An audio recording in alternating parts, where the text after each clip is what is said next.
you're doing some private. Okay.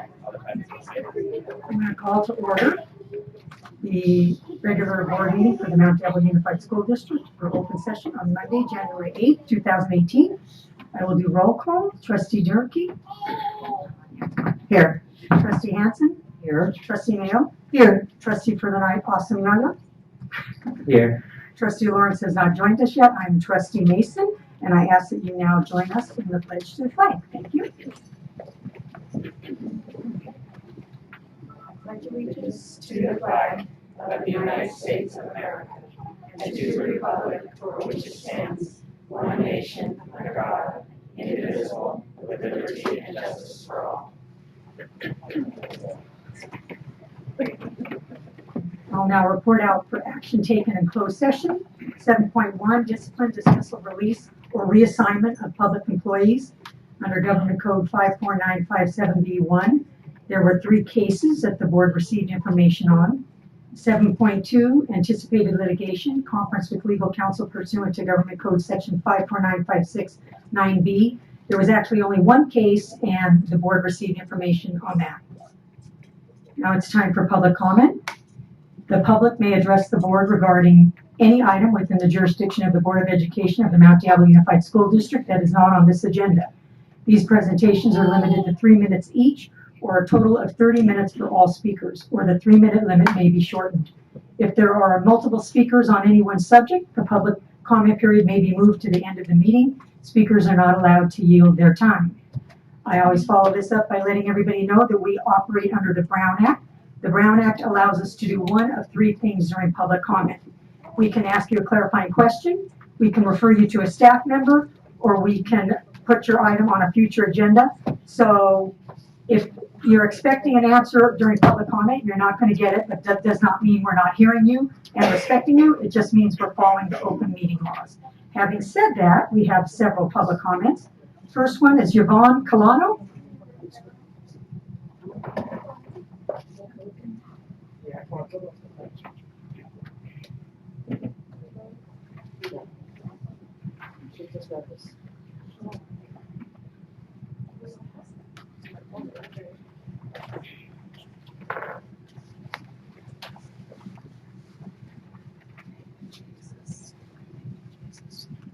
Good evening. Good evening. I am here on behalf of Bel Air, especially for myself as an employee and also as a parent. We found out before the break that new supervisors were cut. Only 4 was to stay. So I am here to address some of the issues that I have with that, because if we cut new supervisors from our school, there's not going to be a lot of supervising going on, especially during breakfast hours and lunchtime and recess. There's not going to be, if there's only going to be 1, that's not enough for, especially for our school, Bel Air. And especially also during lunch hour.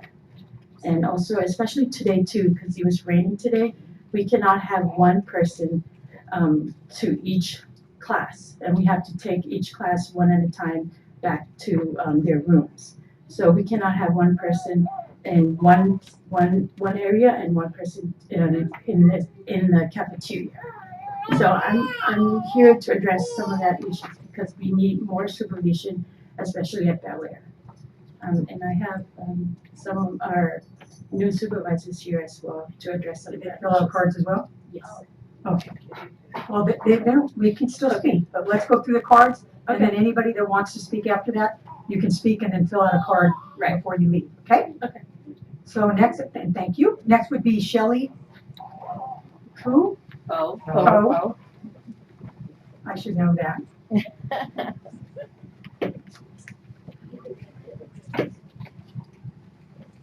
All right, good evening, Dr. Myers, Ms. Mason, board members and audience. My name is Shelley Foe. I've been with the district since 1988. I've been at Bel Air Elementary for the past 22 years. I'm speaking tonight on my concerns about the yard duty and being cut back at our school. We're going to go from 8 yard duty to 4. Our yard duty staff is an important part of our school. They do morning duty for breakfast at 7:20 when the teachers aren't there. They're there to take care of the kids, work with them in the cafeteria. They're there for second chance breakfast when the kids come up from the playground or from their classrooms at recess time. They're there in the hallways to take care of them, to get them, to guide them so they're not running or misbehaving in the hallways. They're there for recesses, for kindergarten recess at 10 o'clock in the morning. They're there all the way until the recesses are through at lunchtime. They're there for lunchtime help. So if you're taking 8 people, including our teachers, out at recess, so 8 yard duty out at recess plus 2 teachers, and you're cutting it back to 2 or 4, safety isn't a big issue. For the teachers I talked today with, they were like, what do you mean? We're not going to have all those people out there. The safety issue is an issue. For our school at Bel Air, you already know some of our issues out there. You know the suspensions, you know the fights, you know what's going on out there. The more eyes we have on those students, the less trouble we have. If we cut back our yard duty staff out there, they're not just noon soups, they're yard duty staff. They know the kids. They are people who connect with our students, who make it so that we don't have fights every day. So we need to keep all the people that we have out there. We have asked for many things and we're usually told, well, maybe. We need those yard duty. They are what supports our kids out there when the teachers can't be out there. The teachers are there at recess, but we're not there at breakfast. We're not there at lunchtime. So you're cutting a whole part of our staff that we need. So we'd really like you to reconsider, and I'm here to speak with the teachers, or for the teachers, I'm here to stand by our yard duty staff as well. Thank you. Thank you.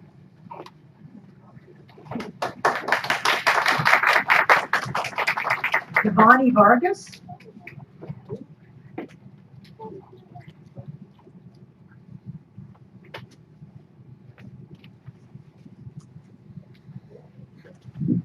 Hello. Hello. So yes, my name is Giovanni Vargas, and I'm a parent of a student in Bel Air. My daughter has been there since the first grade, and she has. Well, I'm actually here to support this staff as well, because I believe when I found out, that was my concern. I was like, "What? What are you saying? We already have, as Shelly mentioned, that I have found out about some issues in school, which me being a parent, of course, I get concerned, especially when it has happened to my daughter. And of course, if it has happened with this staff, with the staff that we have, I could only imagine if you cut more staff, it's going to get worse. And me being as a parent, of course, I'm going to get worried, and I'm going to take drastic measures just to protect my child. So I really think instead of cutting staff, we need more supervisions. So I'm just here to support them and say that it does work having more eyes, because more than staff, we actually are a community, and I just have known them for a couple of years, but they're more than staff. They're actually, I could trust them if they come and say, oh, Ms. Vargas, your daughter has done this, or, something wrong or something good. They come and tell me, and I really appreciate that. Thank you. Martinez Lourdes.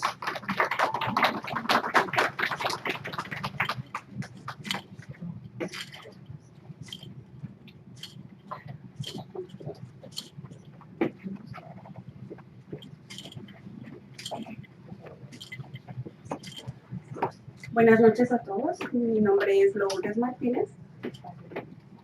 Good night to everyone. I'm sorry, I'm going to be doing the translation. My name is Blanca and I'm coming from Bel Air Elementary. I'm the community service assistant and I'm going to be doing the translation for her. She says good night. My name is Lourdes Martinez. Vengo representando a Bel Air I'm representing Bel Air. y tenemos muchas preocupaciones ya que nos quieren recortar horas. Nuestros estudiantes requieren de muchas necesidades She says, I'm coming with a few concerns. You know, my concern is cutting hours for the new supervisors. Nuestra escuela tiene muchos problemas económicos, ya que padecemos de muchas cosas económicas para ellos. Entonces les pedimos de favor su ayuda, su apoyo, para que en vez de quitarnos y recortarnos horas, nos ayuden y nos den más horas. She says that the school has many needs, and she's worried about cutting. Instead of cutting the hours, that she would like for hours to be implemented so they can give better service to the kids. Nuestros niños necesitan mucho apoyo, mucha atención, que es lo más importante, para que ellos se sientan seguros, para evitar el bullying, para estar más atentos a ellos necesitamos más gente, más trabajo, más trabajadores. She says that the kids, instead of the other kids have a lot of needs, and instead of cutting people, if you guys give us more help, it'll help kids with bullying and with everything that's going on, focusing on the kids and paying attention to them. Esperemos contar con su ayuda. Muchas gracias por su atención. She hopes our concern gets attended, and thank you for listening. Thank you.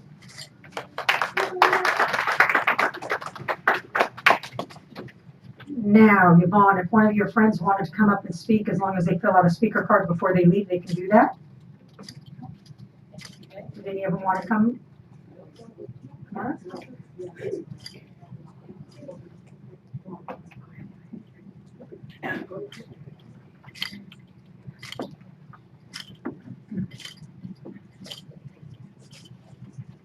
Okay. Just give your name and make your comment. Oh, we got your card right here. Yes. So this is Gidget Duran. Yes. Okay, so my concern is, as everyone else's, not only are they cutting hours for the new suits, I'd like everyone to take consideration, Bel-Air is just a different school. It's not like Shore Acres, Ignacio Valley. I don't know if you guys have even been to our school, but our school is a huge need. The community is a community, how do I describe it? It's a unique community. I'm new to the community, but it's awesome. I know my other kids from other schools are like, I don't know how to explain it. Just, I need people to understand Bel-Air is a weird community. We're a unique community. I've only been there for 3 months, but it's weird because everybody's like family at that school. And so you're asking to kick some of the family out. It's just weird. Does that make sense? So, I don't know. Just keep that in mind. Thank you. Thank you. Edwina Nala.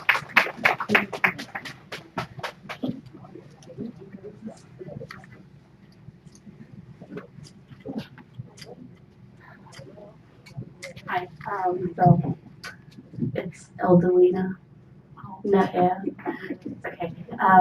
I think I'm here for the same reason everyone's here, about the noon supervisor issue and the hours being cut back.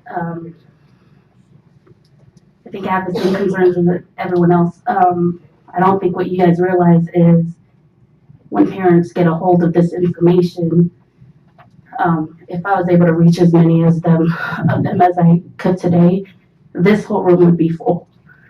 The thing is, we're really in need of the new supervisors, and cutting back the hours makes no sense because I've looked at the budget. I'm also on the school site council, and we plan on approving a budget for them to keep them on. One teacher to 35 students is a lot. So 4 teachers outside on the blacktop to 100 students is really a lot. Having a new supervisor there is one of the best things. Their job duties are very important. I know this because I used to be a new supervisor. I did the same duties as they did. So I'm here in support of them, and also the fact that it's their livelihood. Cutting back the hours is cutting back their livelihood. And they still have bills just like you guys to pay. They have kids to feed, homes to, homes to, those are one of the concerns that I had. And to me, I had a bullying issue with my son. I was here the last time and I spoke about it. And I've had support from the new supervisors. There's a lot of issues, like what they just said. Bel Air is different, but then every school is different. All the schools need people there. There's not enough staff support to help the kids. The whole reason why I'm here to speak on behalf of them is because they're needed. And they may not seem important because they don't teach like the teachers do, but they impact kids' lives. The way that helps them morally and support them emotionally, because one teacher to a classroom can't support 35 students at most. Hopefully you guys consider on setting a budget that can cover the hours for them. Hopefully, if it's possible, or a plan, an agenda, something, figure out what we could do.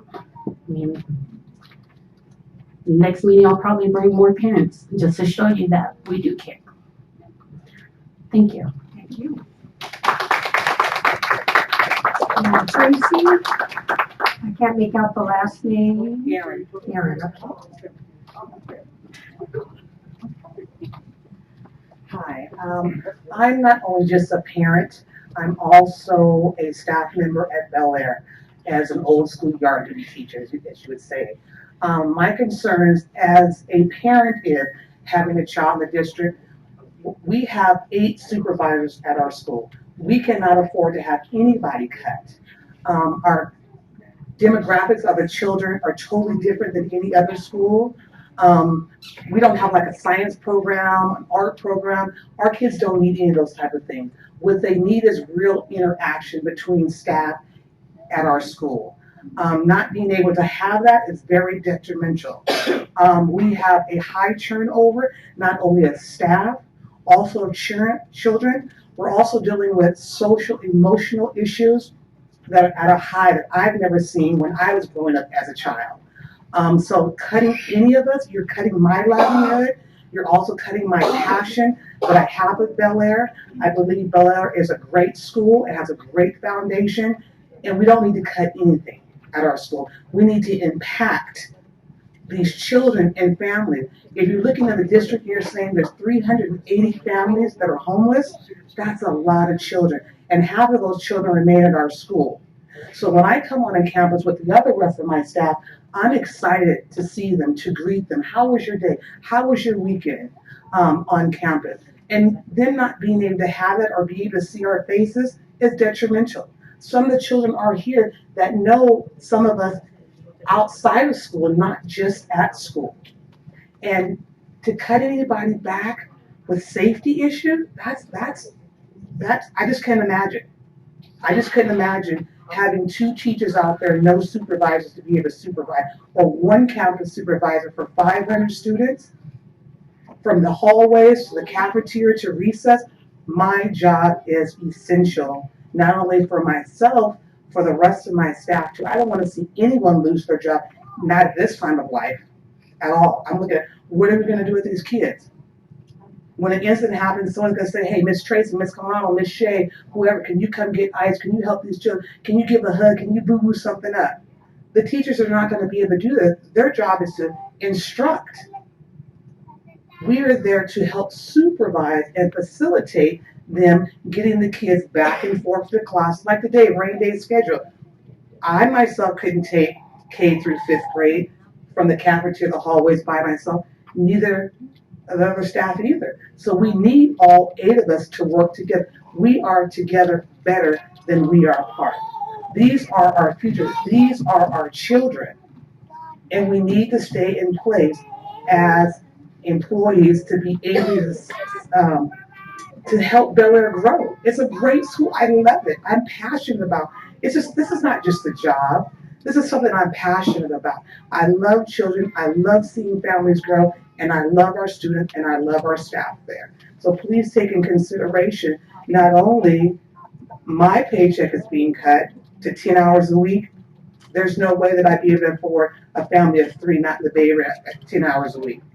And these families need us to be able to support, to be the lookout when they're at work or wherever they're doing, to say like the other mother said, hey, you know what, my daughter was doing this, my daughter was doing that. They appreciate those warm comments. How, you know, so just take in consideration, please.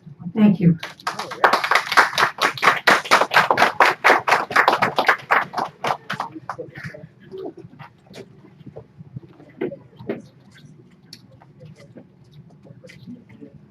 Esperanza, did you want to speak on this or a different topic?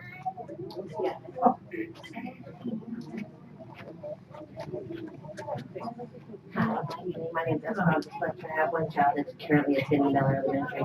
Presently, with you withdrawing the funds from his new supervisors, I would think as a parent that you would also let the other parents and staff know what you're going to put in place. Because currently, right now, what would happen is the children would act up, and that gives Contra Costa County Sheriff's Office the right to come into the schools and possibly arrest minor children off of minor offenses such as crying in school, misbehaving, or something like that.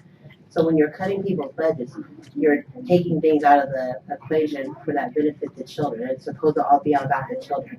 Maybe perhaps instead of cutting budgets from some staff, such as the new supervisors, you can try to maybe cut back some of your staff that are being salaried right now. What about the contracts with some of the staff? Or maybe coming together more as a community and the school district and figuring out a way. Because if everybody comes together and helps, we can solve this problem without affecting the children effectively. So what I would like to see is something to be done about it, not just to have a meeting and talk about it. I was just notified about this issue today from Nina. And it's really sad that's going to affect the children. You do have children at Bel-Air who are emotionally involved, who need, they are connected with a lot of the new supervisors. They get through their day because of the new supervisors. However, there has to be a better way.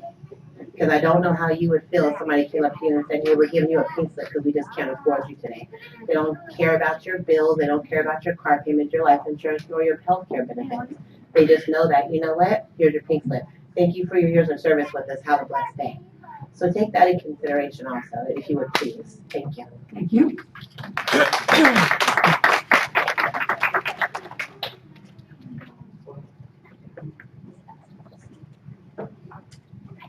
Martha Mendoza.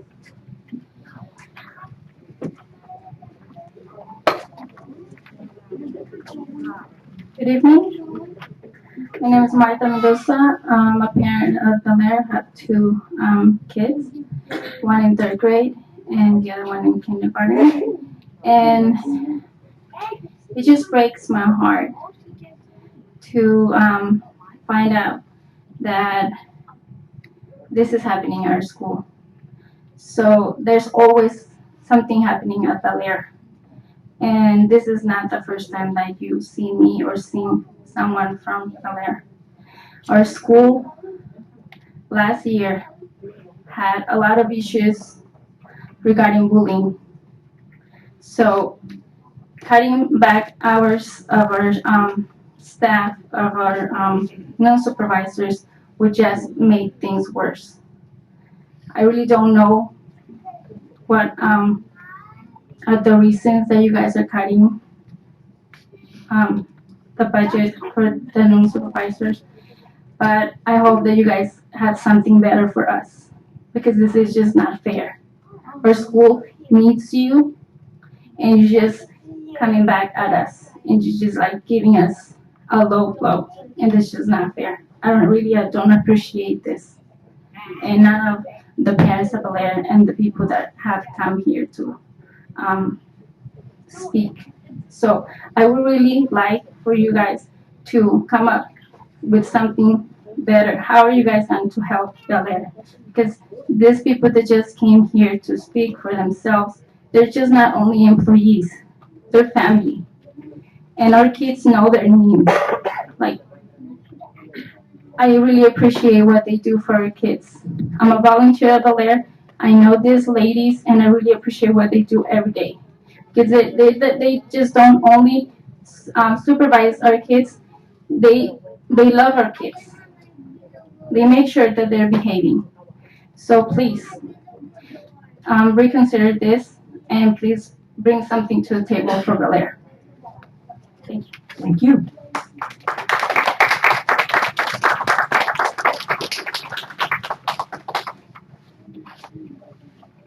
Okay, so that concludes our public comment. And as I said, staff is here listening, so your words have not gone unheard. We're going on to 9.1 recognitions and resolutions.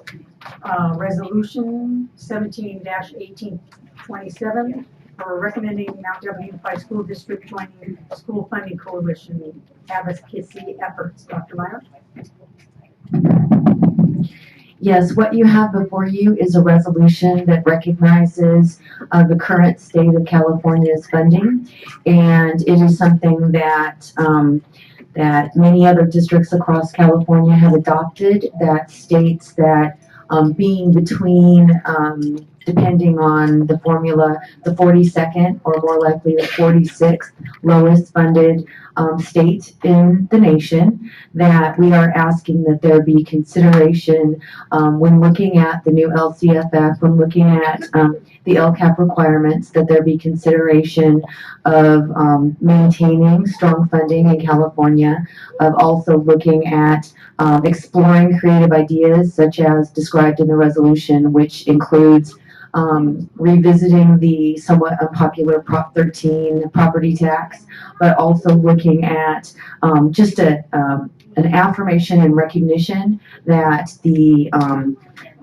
flexible LCFF needs to be something that so schools can still run, and that with impending costs coming with the pensions and with other increased costs in California, that we want to make sure that we state that we would like to see strong funding in education.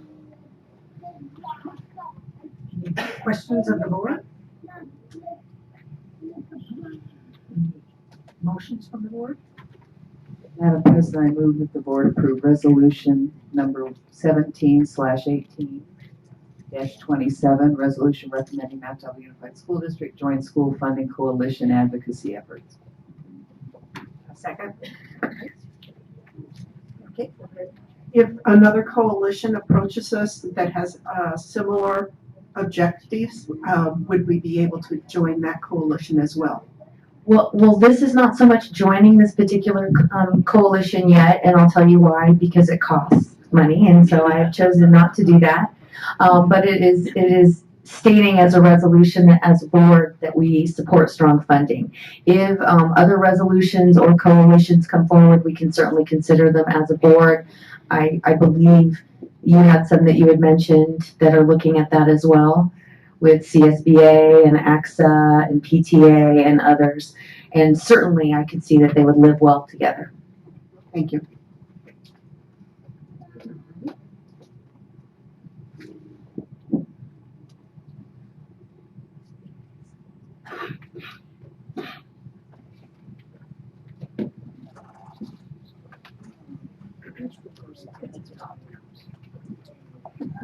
Just when you want it. There you go. It's 5-0-0.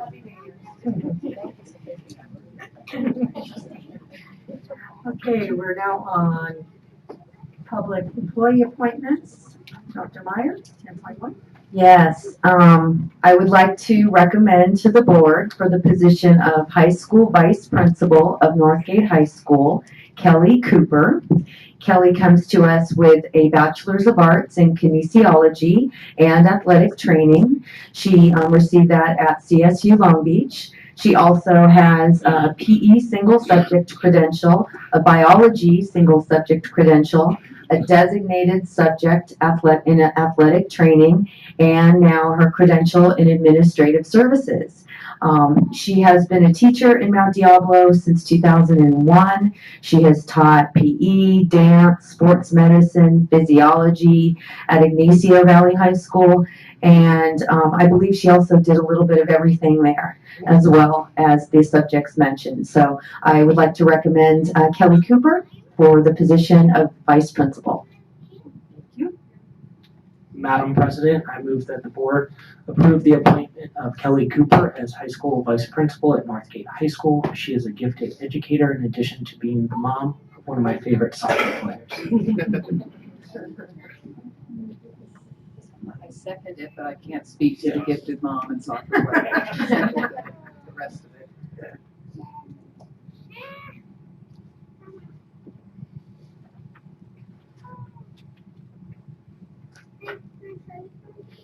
Passes 5-0. Congratulations. Come on up.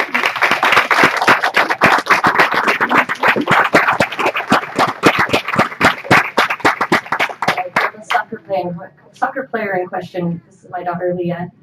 I want to say thank you, Dr. Meyer, for your recommendation and for your faith in me. I'm shaky. Thank you to the board members. I'm so excited for this opportunity. I need to also say thank you to the admin teams that I've worked under and their incredible mentorship and leadership. And I've been really blessed in that, and in particular from Mr. Afa Huckabee, I believe he's right outside, but in his, I couldn't see you in your yellow. And just the incredible amounts of support I've received from everybody. One more thank you to my Ignatia Valley family. It's been a long 17 years, and they're my family. So I have to say thank you for all their support and their building me up to this point. So I'm very excited to join the Northgate family and to see where I can contribute and where I can serve the community the best. Thank you. Congratulations.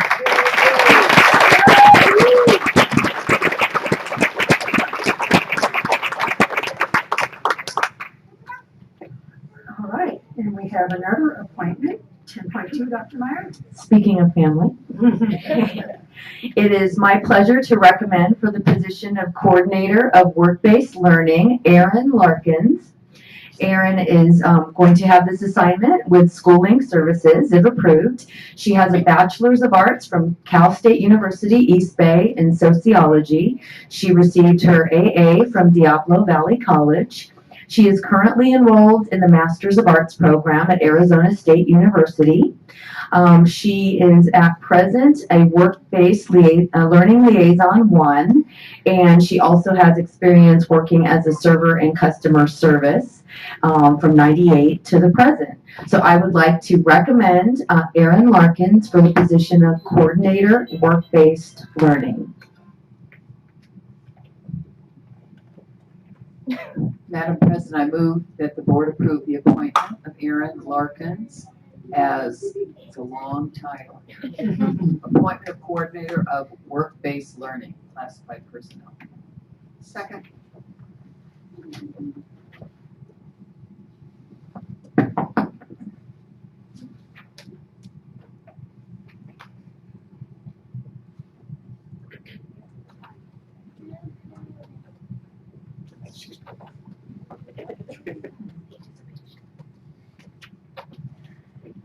Passes 5-0.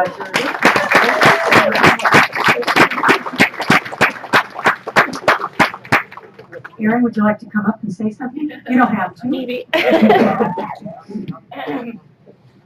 She's on the STI. Yeah, just a little bit. I'm sure some of you know my biggest support system right there. I just want to thank you for approving it. This is a huge change for me and a really big step. My family's right there. Sorry. Very nervous. My family's right there. They've always been my biggest support system from day one. I know that I can count on them no matter what. And thank you. Thank you. Congratulations.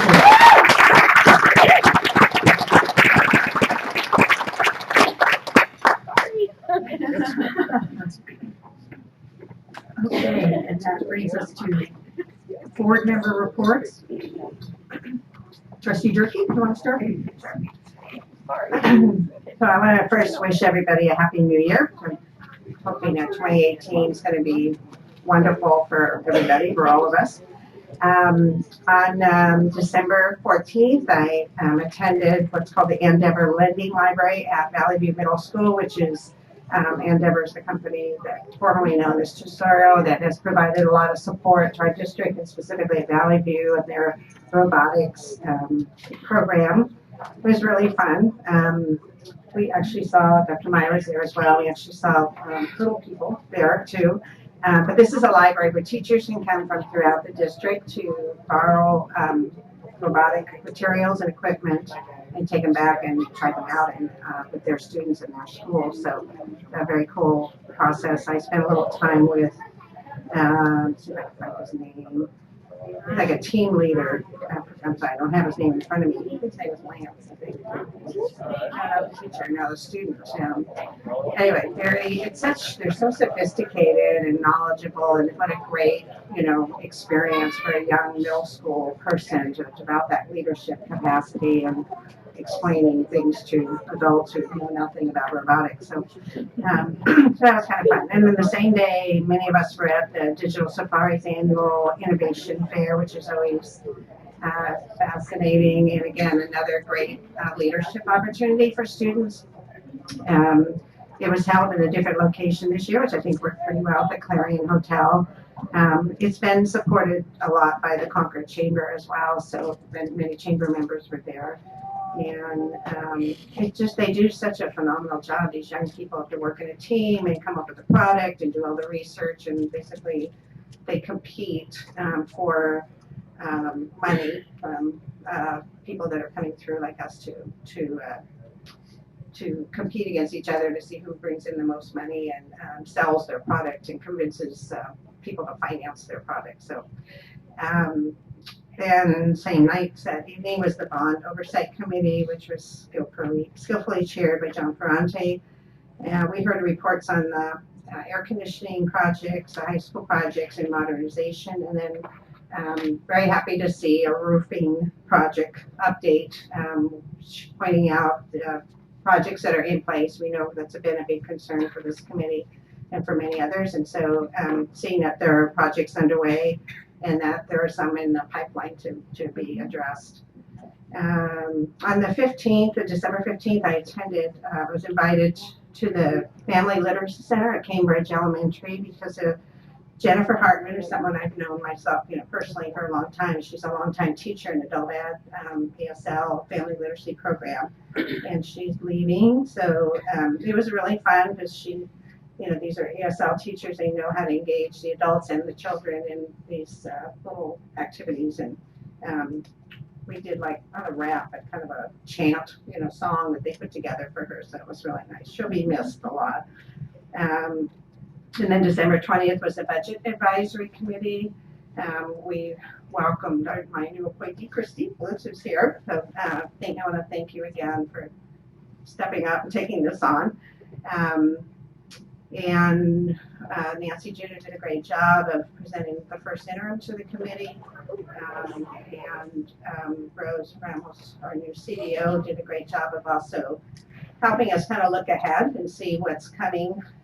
It's actually this week the governor's budget comes out, so we'll find out. This is the first kind of rendition that we hear about the state budget, and it'll have other iterations as we go through, including in May. But so we obviously have to be prepared. We know the funding is not going to be coming in at the same rate that it has been. So, so it's just very comforting. Everybody's really on top of all that. So, so yeah, that's good. That's it. Thank you. Trustee Hanson? I have to look back because we haven't met since December 11th, and then in between we had Christmas break. So I remember going 3 events in one night, and one was the Digital Safari, and we were given $50,000. It's fake money. Mrs. Durkee made it sound like we had to come in and really invest. I was handed $50,000 to invest in student inventions. And the 2 I gave money to, I tried to give all 50,000 to one, and then they ran after me and said, we can only take 30. So I had to take 20 back and find somebody else. But the 2 inventions I supported, I really liked. One, the students had come up with detection of breast cancer through heat. And they're so articulate. These students are so articulate. I always tell people, watch for this in the future because I think they're way ahead of us. So I was asking them, do you think your knowledge here of technology and this heat detection of cancer could be used for other types of cancer? Absolutely. And they were telling me scientifically how it all worked. Very impressive. These students can now talk to many of us as adults. And the other one I gave money to is the Disaster Network, where they're going to be, and particularly relevant given the fires, given the hurricanes that have come through. And these students have created a network system of information that performs wirelessly, that won't, so if land issues are destroyed, they can still communicate what's going on through wireless technology. And the students have to really kind of investigate and have scientific proof for this. So it'll be interesting to see if either of these transpire. I like that one. Holbrook had their Winter Around the World, and I'm sure Dr. Meyer's going to have pictures that far exceed what I can say about it. But it was so wonderful. because as you know, we reopened Holbrook this year, which is wonderful right there. But it's even more wonderful to go down to an event in the multi-use room and have it packed full of parents and students, and the warmth and the excitement and the enthusiasm was amazing. And the room was just packed with parents, and I'm sure you'll see it. Probably, I'm sure Dr. Morrow will have pictures. But it was very sweet, and the students were up performing multiple cultural celebrations and songs and chants and all sorts of things.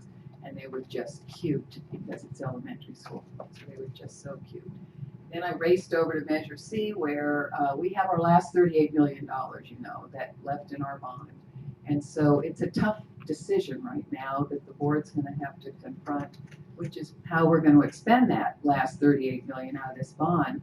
And so we did have a roofing update, which has been a big point of discussion around the table, and several other kinds of things. This is like trying to fill in what we can with that last $38 million and make sure that we improve the school facilities equitably and as well as possible. So we'll probably be wrapping that up this year, probably, with making some of those decisions on that financing.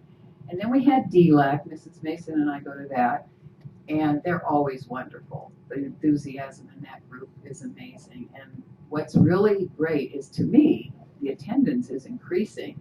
And you know what we're seeing now, which I appreciate, are lots of dads are coming down. And I talked to some of the dads, because a lot of times we women are just kind of running the show.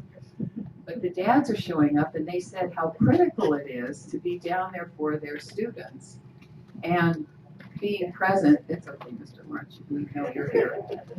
You're all right, Yassam, yes. Watch Yassam, because we all know he's going to be president of the United States one day. We're all going to be saying we knew him when. If he's not president, I'll be shocked. We're still fighting over who gets to adopt him, but now he's an adult, so we can't. But at DLAC, the fathers are turning up now, and what's nice about that is they're talking more and more about the importance of both parents in their children's lives. And they're so respectful about education and their families that I just enjoy going. So that was very nice. And I think that was it, because then we had winter break. Trustee Mayo? Yes, thank you very much. I too went to the Digital Innovation Project, and it's always exciting to listen to the students explain their innovation that they want people to invest money in. Then on December 20th, I also attended the Budget Advisory Committee meeting. And tomorrow night is the Community Advisory Committee meeting for special education, beginning at 7 p.m. So if folks are interested, you're welcome to attend. All of you should have received an invitation to the Contra Costa County School Boards Association overview of the proposed 2018-19 State of California budget on January 30th. I know Mrs. Durkee has responded already, so at least one person got through the email system. Presenters will be Dennis Myers from Governmental Relations and Vernon Billy, who's the Executive Director, and they are from CSBA. So this is very timely in response to the release of the governor's budget, and will also probably include some commentary on the status of the federal budget and what we may expect. There will be a meet and greet at 6 o'clock. Business for CSB, our Contra Costa County School Boards group, will begin at 6:40, and the program begins at 7 p.m. And it's open to the public, so anyone can attend. And if you would like to attend, I can forward the information to you, or Mrs. Maher and Dr. Meyer also have the link to the sign-up list. We would appreciate an RSVP so we know how much to prepare for refreshments. Thank you. Thank you. Trustee Lawrence? I will pass, thank you. I'll be very brief. I went to lots of holiday music performances at the various schools. It's always my favorite way to get in the holiday spirit. And then the DLAC meeting. And today I went to an interesting meeting. The Contra Costa Child Care Council has a group called CAN. It's Children Activities and it's Coalition for Children's Activities and Nutrition for families in Contra Costa County, and they had a planning. I've been going to it for years, but they had a planning session today looking at what we want for the future of families in Contra Costa County in order to assist them in being happy and healthy and with fresh vegetables and physical activity. And so it was very interesting. A lot of people there to collaborate with. And with that, I'll turn it over to Awesome, who can introduce his friend who joined us after I did introductions.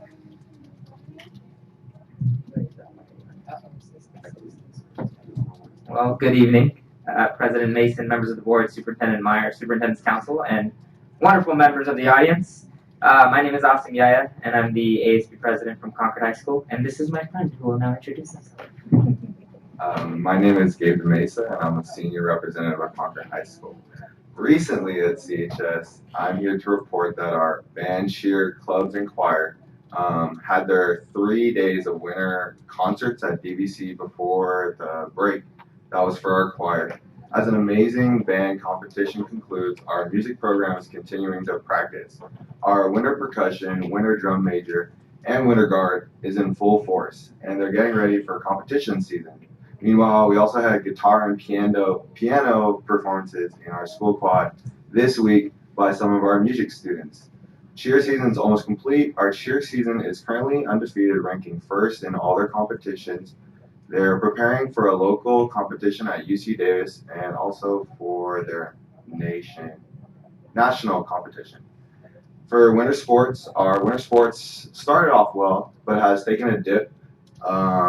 Within the last few weeks, our boys basketball squad is 2-10, recently losing to Deer Valley 75-68. Their next game is tomorrow against Antioch High School. Our girls basketball team is 2-10 as well, but recently beat Worcester High School 36-28. There will be a game tomorrow against Brookside Christian. Our boys soccer squad has gotten off to a strong start with a 5-2-2 record, recently defeating College Park 4-1. They will play Alhambra on Wednesday. Girls soccer stands 3-4-2, recently losing to Alhambra 4-1. But they are going to definitely bounce back against Clay Valley on Wednesday. And the last thing I have here is, even though I played football, this was my last year, our field is coming in, and I can't wait to have all the past generations after me use that field. This is my best friend. I was excited. We've been best friends for a really long time, and we came to share a little report last year, so it's nice to bring him here. And on that topic, with college apps concluding everything, it's kind of coming to terms with the fact that you have to leave some people behind, but they can always be a part of your lives. And with that topic, we've also been in leadership for 4 years, so my favorite thing to report about, leadership. So our leadership class, we concluded our winter committees. We did it before the break, so we finished up on our holiday project, which is always amazing. You were a part of the holiday project, right? Yeah, it's always amazing. We reached Meadow Homes, Cambridge, Holbrook, Wren Avenue, Westwood, and St. Terrace, and we did it all within a 2-week span. So, it was just an amazing opportunity to be able to bring a little bit of holiday magic to some kids who may not necessarily have it during this time of the year. Our winter rally is this Friday, so it's kind of interesting. We did it after the break. We usually do it before. It was interesting to see how finals kind of worked out before, but I think definitely being able to do finals before, there was no stress during those 2 weeks. It was very relaxed. People came back with a lot of good energy. There wasn't, oh my God, we have to go to finals. It was just let's get rolling with semester 2. So that was really nice for us. And luckily we have a spirit week this week as well. So for our rally, which is going to be Pixar themed, the freshmen will be Toy Story, the sophomores will be Finding Nemo. The juniors are Up, and the seniors are Incredible. Additionally, we're also having, like I mentioned, our Spirit Week. So today, although we changed, it's Superheroes Days off, so it's Pajama Day. Tuesday is Inside Out, so tomorrow you wear a color which matches with your emotion for the day, or you wear your clothes inside out. Wednesday is Woody's Roundup, so flannels. I gotta find myself a flannel shirt out. Thursday is Monsters University, so it's kind of college gear. And then Friday is Class Colors, and that's based on what movie they're representing. Some other things we've been up to. So during the last 2 weeks, I'm personally really proud of the work our leadership class and this committee put in, but we had our cocoa and cramming. Cocoa and Cramming, and I think it's unique to our school actually. There may be something similar at other schools, but Cocoa and Cramming is an after-school event that lasts for the 2 weeks before finals, and it gives students a safe and focused study environment. It gives them free snacks such as goldfish and cookies, access to technology, so really taking advantage of our Chromebook carts, and then also teacher tutors. Not to mention, we also had a pet therapy room, which was pretty cool. If students attend Cocoa and Cramming and they were able to demonstrate a solid effort, the teachers even offered them extra credit, so that was really nice. Over the course of the 10 days, a couple stats to share with you guys. Over the course of the 10 days, so the 5 on one week and the 5 on the other, we gave out about 58,000 goldfish, just individual goldfish, 1,300 cookies, and 1,200 cups of cocoa. We had 26 staff members helping out overall, and we provided a total of 15 hours of tutoring in 5 different subjects for over 200 kids every day. So it was a really nice opportunity, and I know that the parents really appreciated it. Also, we concluded our happiness campaign and our winter wishes. This is where each student on campus submits a wish so that they will be granted by our leadership class. And if it's within our budget and within our creative ability, we'll make it happen. So we were able to grant over 100 wishes. Always amazing to be able to do it. We granted simple wishes like diggers, Starbucks, things we could do like that. And we also had some really cool live performances. We had Beyonce come over, we had Justin Bieber, we had Ellen. It was really amazing to have them take their time out of their busy schedules and come to Concord, little old Concord High. Lastly, our ASB officers have started planning our 10th annual leadership exchange. Personally, for me, this is really exciting. It's going to be on February 23rd. Leadership exchange, just to give you guys kind of like a brief overview of what it is. It's where we invite other schools within our area, and we not only exchange our leadership programs ideas, but we give them something to bring back to their schools, and we want to also exchange what it means to be a true leader. We really want to get to the root of it, and that's especially important right now that we're collaborating when there's a certain climate of divisiveness going around. So we really want to feed off that collaborative effort. So inviting this year 20 local high schools, which is the most we've ever done. We're reaching beyond MDUSD, but MDUSD will also be represented strong. We're expecting usually all the schools within the MDUSD district attend. So on that note, we would love if one of you guys, all of you guys, some of you guys, if someone wants to come out and attend, it's going to be February 23rd.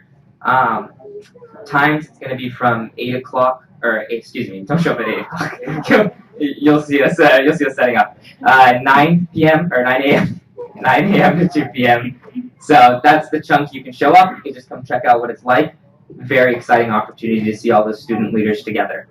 And then we're also trying something a little new this year. We're holding our mini leadership exchange for elementary schools, and that's also going to be for MDUSD students, and we've been reaching out to them. We're asking the middle schools, and we don't want this to be, or the elementary schools, we don't want this to be overwhelming, so we're asking them to bring a few students who they see as just really strong leaders on their campus, and hopefully equip them with some strong character tools, some strong resources, so that, you know, they can go back and be leaders and developing leaders on their campuses. I think that'd be a really good way to give back. So that's going to be on February 21st. So that's kind of like our exchange week. If you guys want to come check that out, that'd be amazing too. Lastly, our leadership program, along with a couple other programs, participated in Scare Away Hunger. I'm sure by now we know what Scare Away Hunger is. We go around on Halloween. It's a little bit back, but we finally got our totals, and I wanted to go ahead and share that with you guys. With the help of Endeavor and the Contra Costa Solano Food Bank, we were able to break last year's record and get over 15,000 pounds food donated, canned food donated, which is amazing. And that's not including the money we raised. So that was really amazing for both our community and for our school to be a part of. So thank you, and go Minutemen.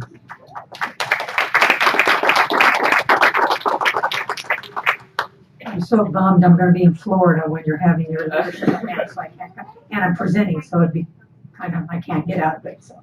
Are you guys making sure that as you graduate, these activities continue? Are these rooted? Oh, yes, of course. So it can't be dependent upon just you. We're training them and we're getting them ready. We got to persist. There's a lot to still be done. Exactly. There's a lot more of us. We look forward to that. Okay, Dr. Meyer. So I heard never follow awesome. That was Very well done. Thank you. Thank you. Last year I went to the leadership exchange and I did not see a single staff member. And it ran so smoothly. I was introduced and welcomed by Awesome. The ASB was dressed for success. They had their areas cordoned off, and it was so impressive. It was amazing. So thank you for the invitation for this year. To start off, welcome back. Our first day back. It's pouring rain, and we have a board meeting, and so it's kind of nice to be cozy in here tonight. So welcome back. I wanted to share a little bit on the rain update. We heard, and let's see if I can pull it up here.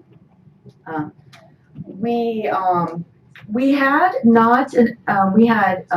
less than 20 reports of minor leaks by 11 a.m. this morning, and so we did hear a little bit about some of the leaks. We have people who are out looking at. It doesn't rain where I grew up, so the storm gutters. And I'm just kidding. And so we have people checking those, and we have good news to report that our first roof at Fair Oaks that was completed is in great shape, and the materials getting ready for Shore Acres and other roofs that we're putting up are in good shape. And so we anticipate that this is perfect timing to make sure that we are in the nick of time getting some of our roofs done. I wanted to also share, as part of our local control accountability plan, that we mentioned at the December meeting, which was a long time ago, that we are going to receive technical assistance for some of our target areas in the LCAP. And we have good news to report that we will be part of a cohort working with the California Collaborative for Educational Excellence. So they are a group, a think tank, if you will, of people from across California who will be working with schools in target areas, bringing new information of best practices across the state. And it was really by invite, so we're very happy to have been invited. And so we also will be at the table that will be creating and giving a report to the governor's office and the Department of Education from this collaboration with other districts across the state. So we're very excited about that. And then West Ed, I wanted to share as well. They will continue to do some of our support in our target areas to keep us on our strong educational curricular path that really, in many respects, kept us out of some of the other target areas. So that is both the rain and educational update.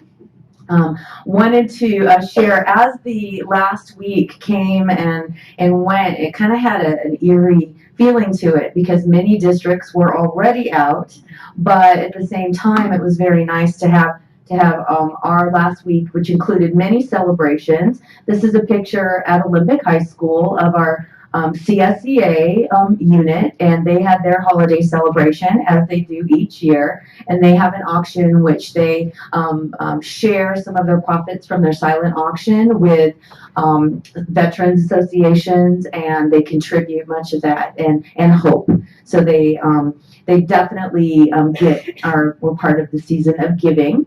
As mentioned, we have the robotics and the STEM and the STEM open house. In the upper left, we have a student-run robotics club from College Park, and on the right, you can see Shauna Haas, and we have the AP Physics Statistics teacher who is the advisor to the robotics club, and Joanne Durkee there as well.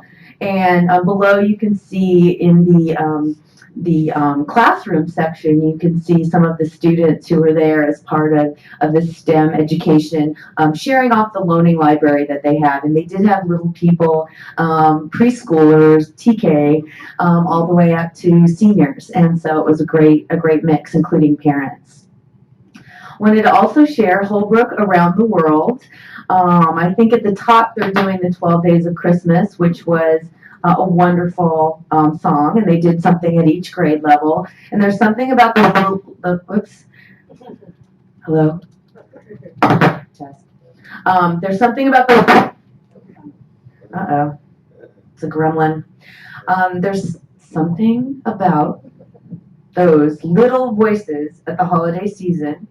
And you can see here examples in the classroom. The MU multi-use room was full. You can see down here on the left Ms. Hansen and Carmen Garces.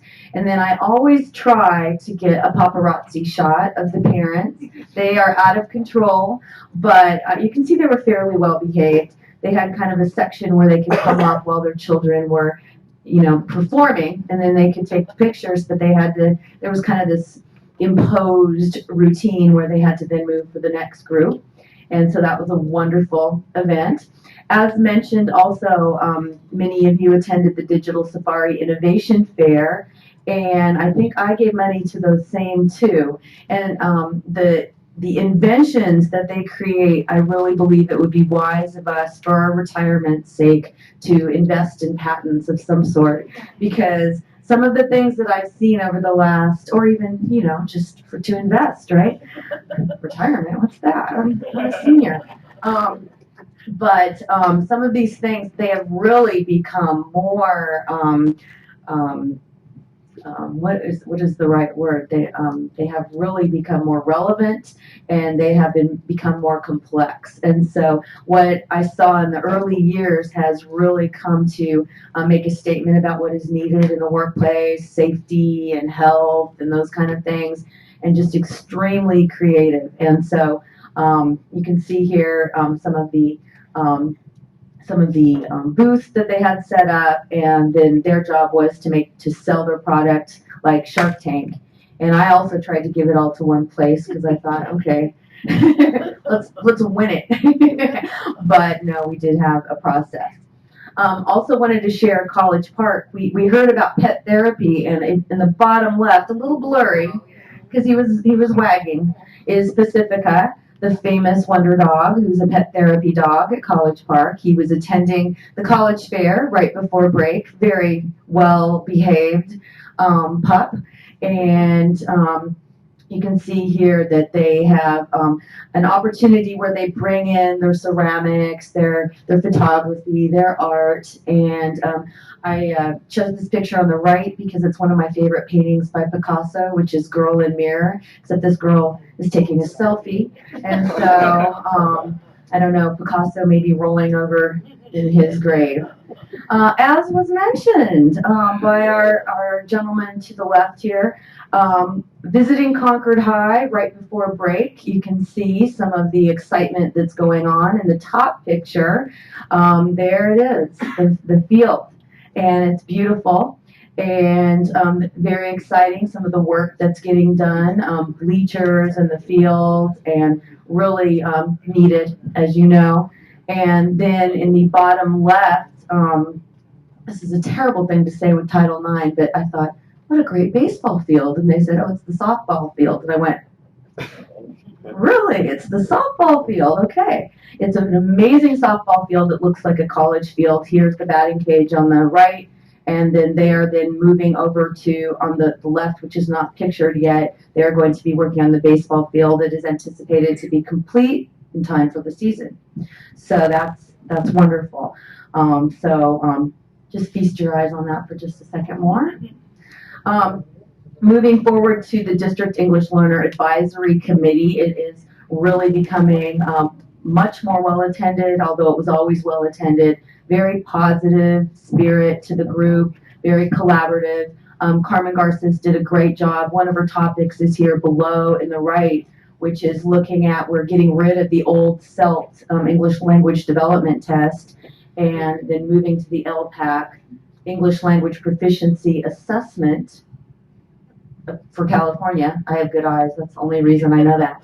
And so it's a little bit different of a test. It is still cumbersome and time consuming, but Carmen was explaining to the parents what that test will look like. It still has one-on-one portions, which is not the most cost-effective or time-effective or even really the best way to test.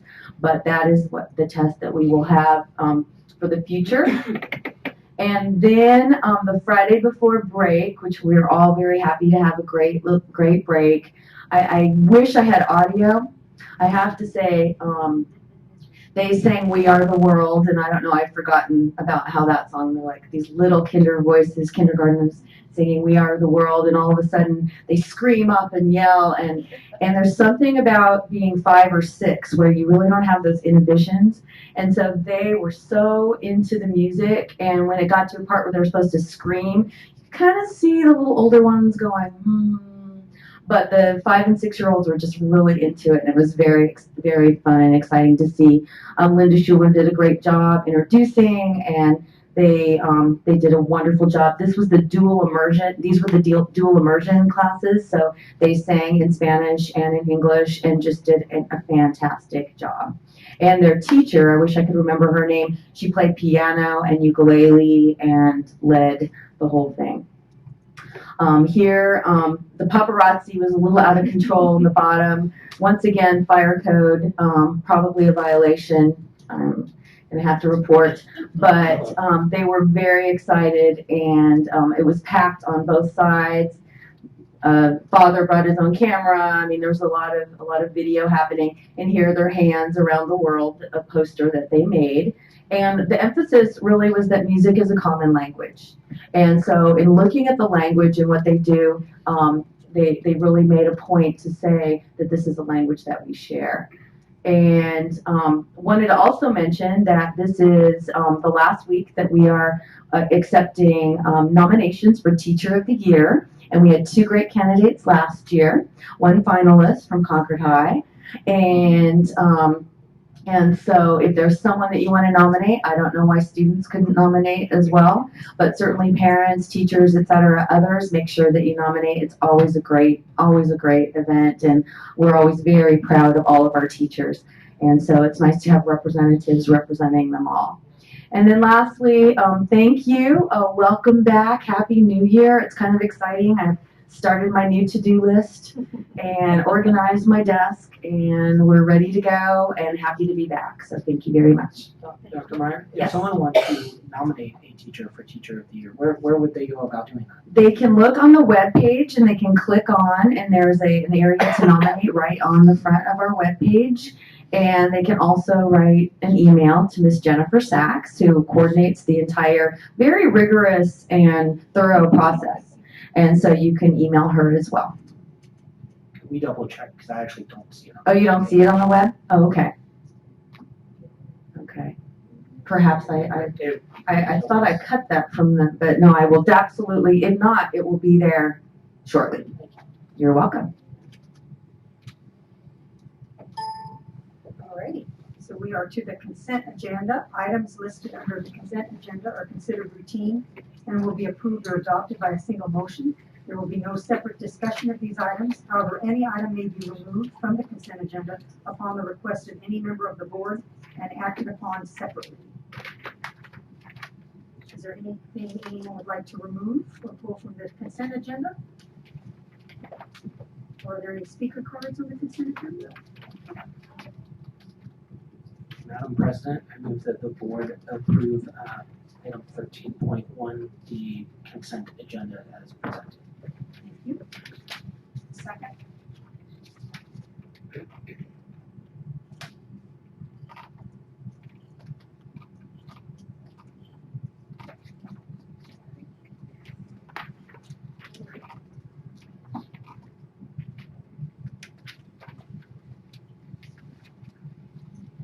And that passes 5-0. Okay, we're to communications. Do we have any district organizations? No. Okay. And we are to business and action items, 17.1, budget development calendar for 2018-19. Dr. Meyer? Yes, what you have here before you is the budget development calendar as an attachment. And this is part of the requirement that we have for the Board of Education to adopt a budget, and it's part of the process, and to ensure that the district meets that requirement, a calendar has been prepared. The draft budget development calendar may be adjusted pending the approval, and it also is something that we use as a guideline as we start to allocate both staff and funding for our schools.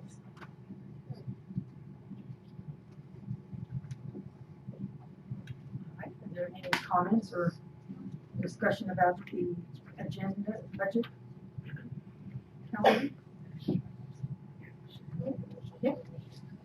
Madam President, I move that we approve the adoption of the 2018-19 budget development calendar. Second.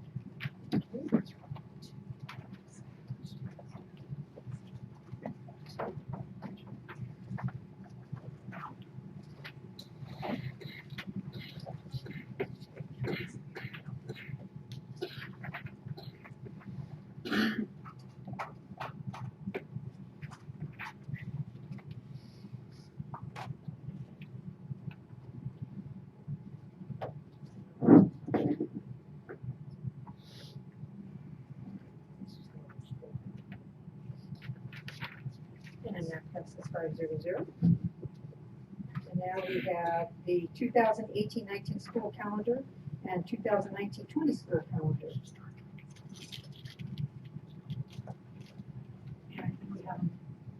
Presentation. Yes, and I'd also like to pass out a calendar that has been provided to us by Human Resources, and Sam Espinosa will speak to it in a moment. It is also going to be posted on this agenda item, so it will be available to the public.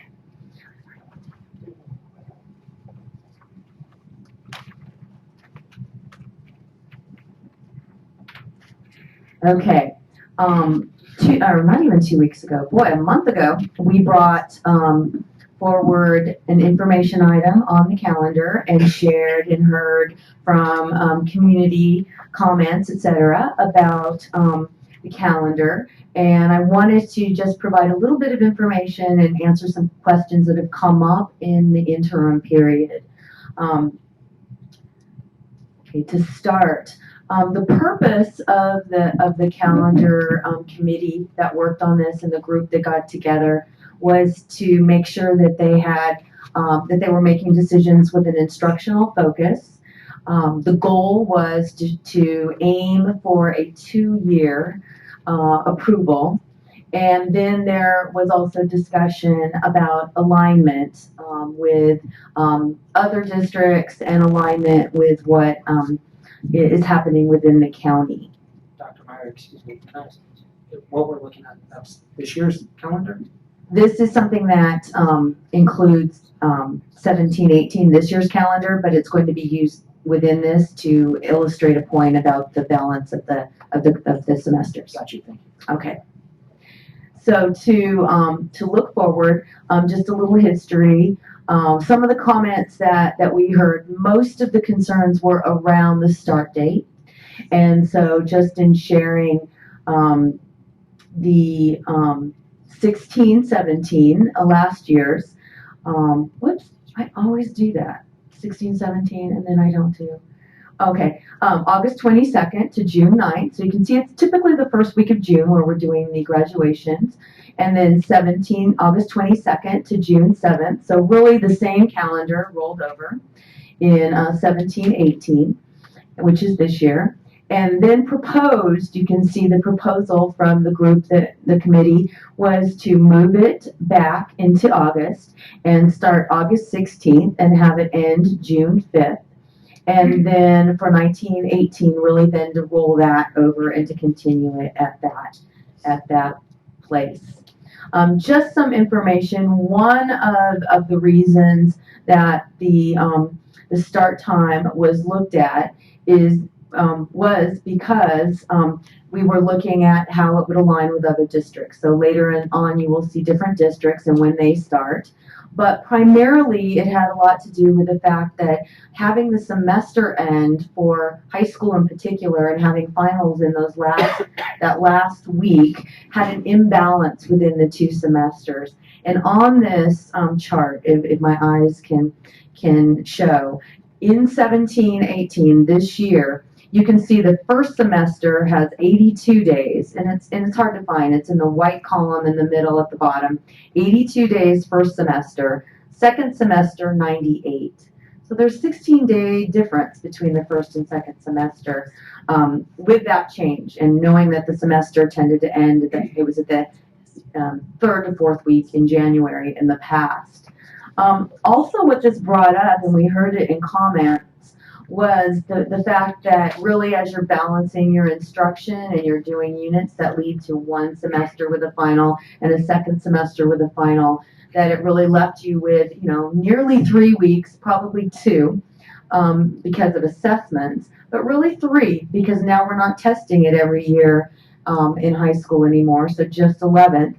So that 3-week difference was pretty big.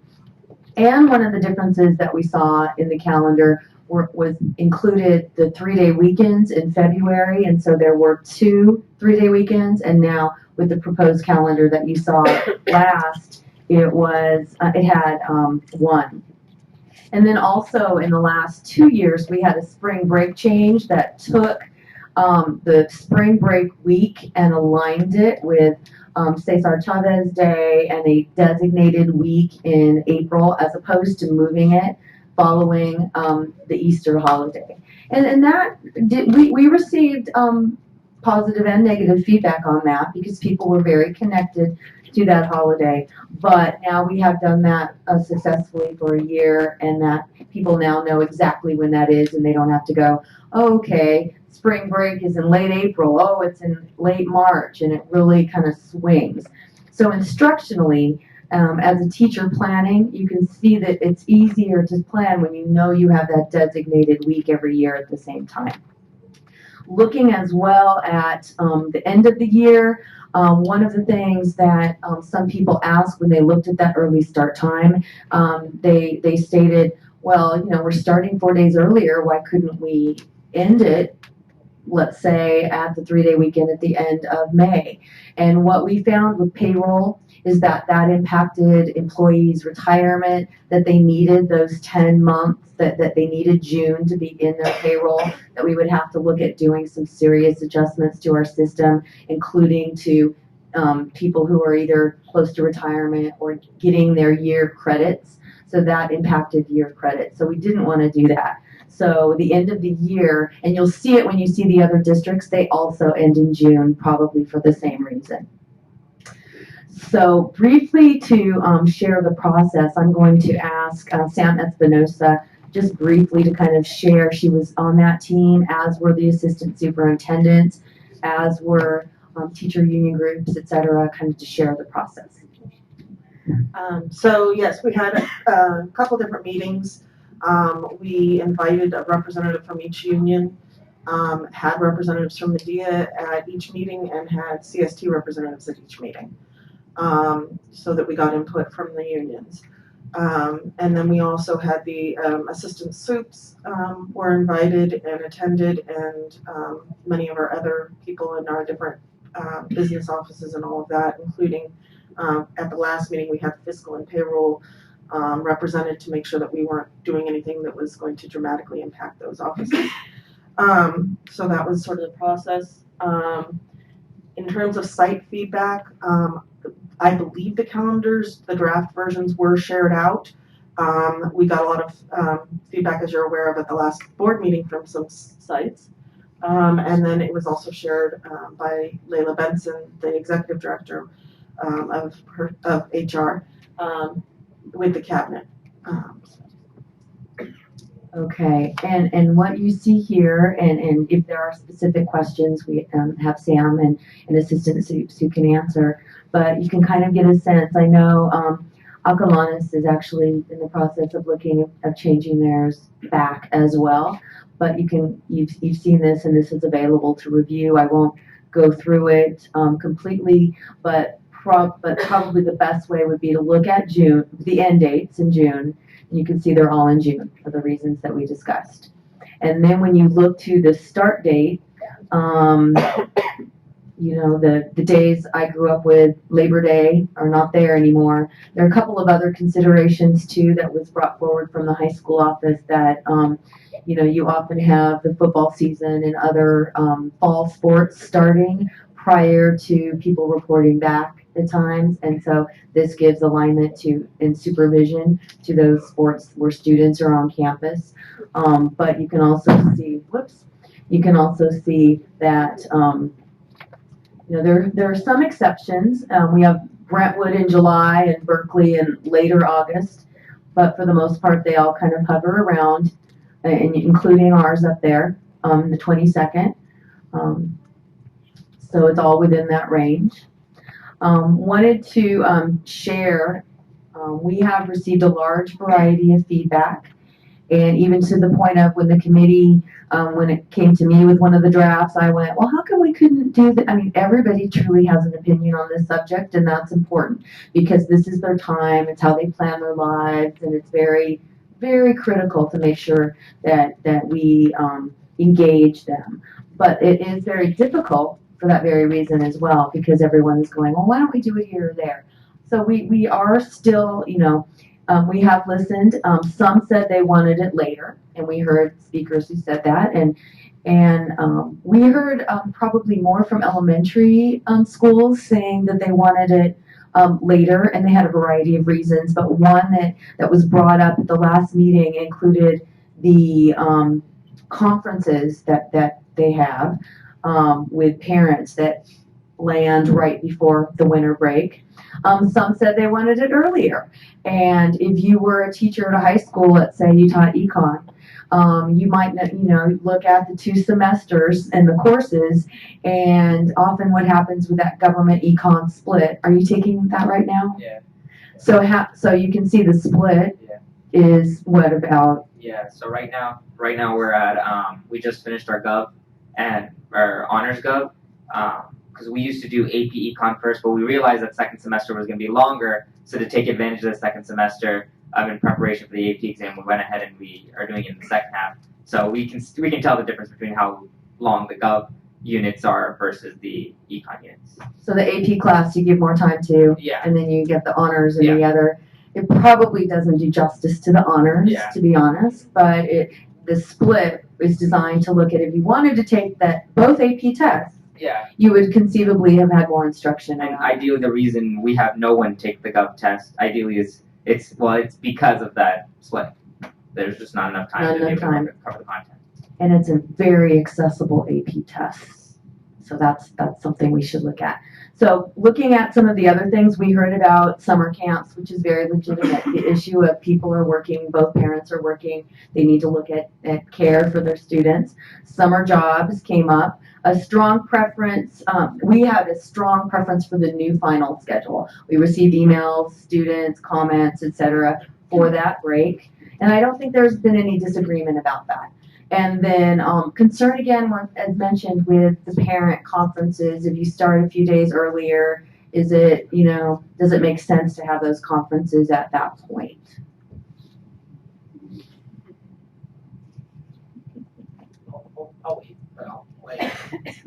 Okay, and what we have here is the 17-18 calendar. And that is what you have in front of you here without the breakout that shows the balance of, I'm going to say it again, the 82 and the 96. And it is also broken out by quarters. So you can see the quarters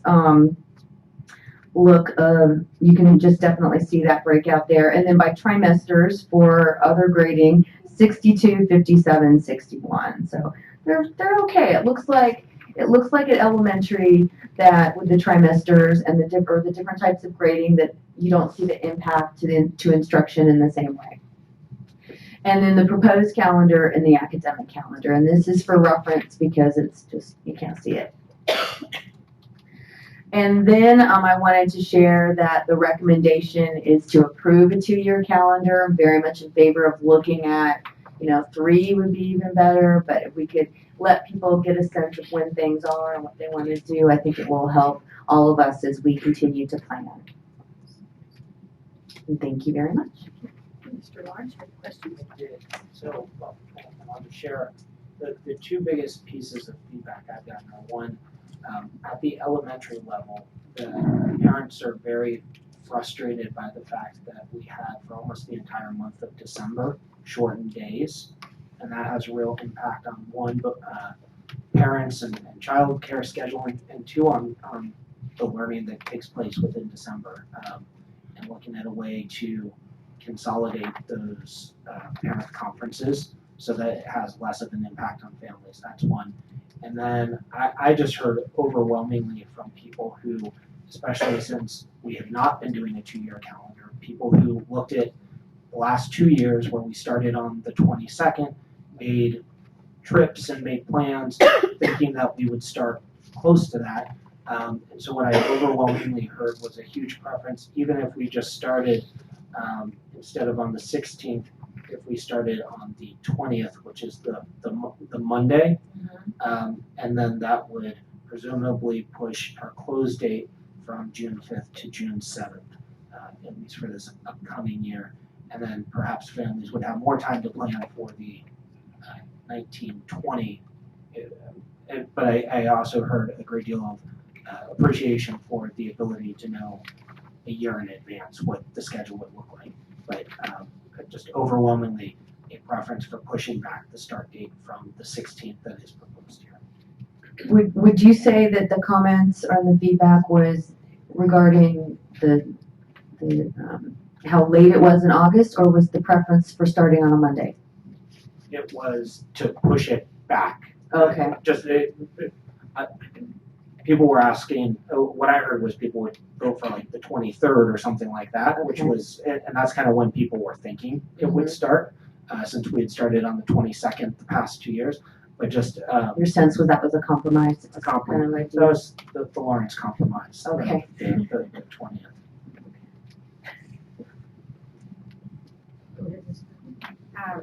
So I actually spent a lot of time on this, some similar concerns. I mean, I personally am fine with whatever calendar. I was trying to really understand it though, because I do have a concern that for who's paying attention now and who is not, even looking at it. I know that this is standard time for the board to approve the calendar for the next year. So if you know that, then you might be someone that would tune in. But if you don't know that, you might make a big assumption it's going to look like it did last year and whatever. So I'm concerned about people finding out June, July, August that in my view it's a pretty significant change, and I heard all the reasoning for it.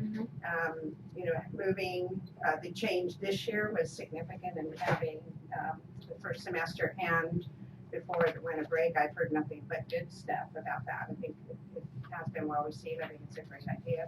I think, the flip side of the problem is like you're pointing out, the difference in the length of the 2 semesters and how that becomes problematic. So on that basis, it looks like the proposed calendar reduces that difference by 3 days.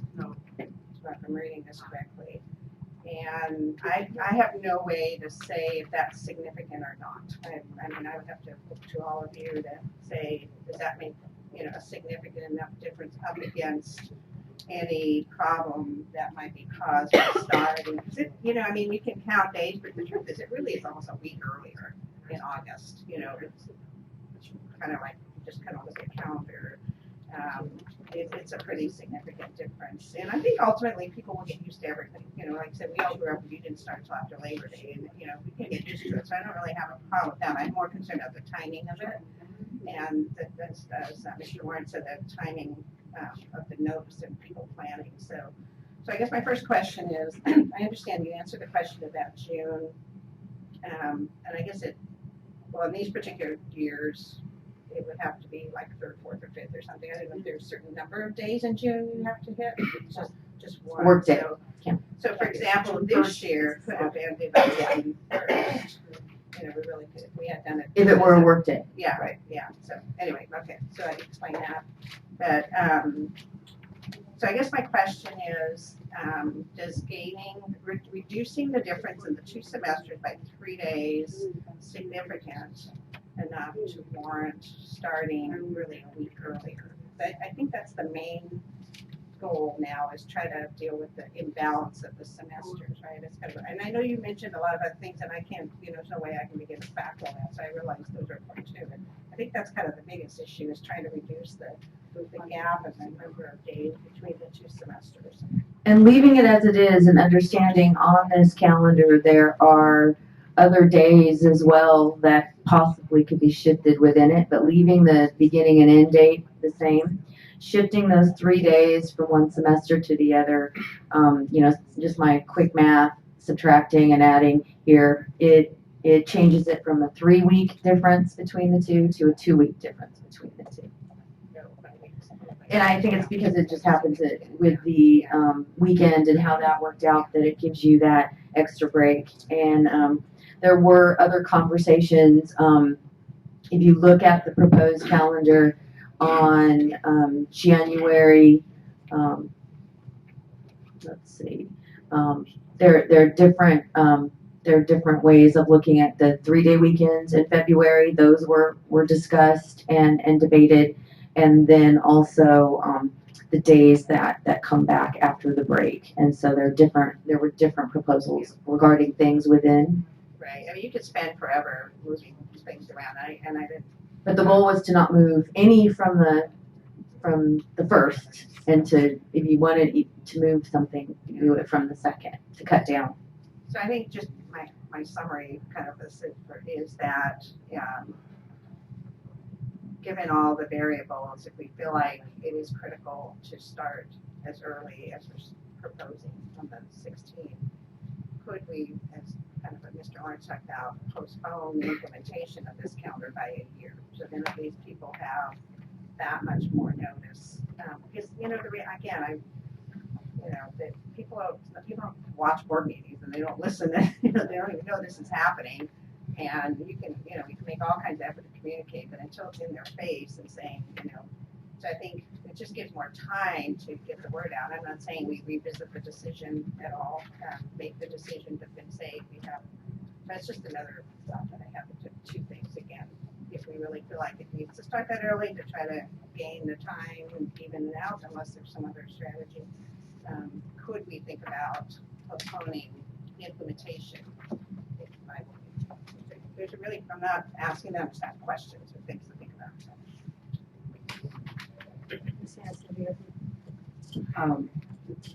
I was the one that I think at the last board meeting, maybe it comes from 17 years of teaching middle and high school myself, is looking at the instructional end where you have first semester, second semester, you have 2 semester courses.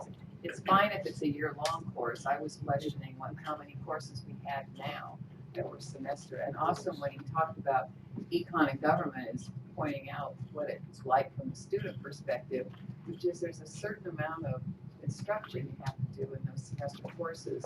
And seniors are a little more flexible probably, but they're in their last year and they're more mature about it. But 10 days is a lot of time in a semester course to lose that in one semester. So I think when I sent out my question again today, but I think it was just Mr. Holleran sent something back which said it's just really government and econ. Because I was wondering if middle schools now they don't have anything semester, and secondary high school just has government econ. So we only have those 2 courses, and what was interesting is to hear from the student perspective that they've done something to adjust the level of instruction, and is that okay? Yeah, it's functioning just fine. I mean, it's just something we're trying out new this year. Like I said, we usually place AP Econ at the beginning of the year. And again, I've never had a split semester.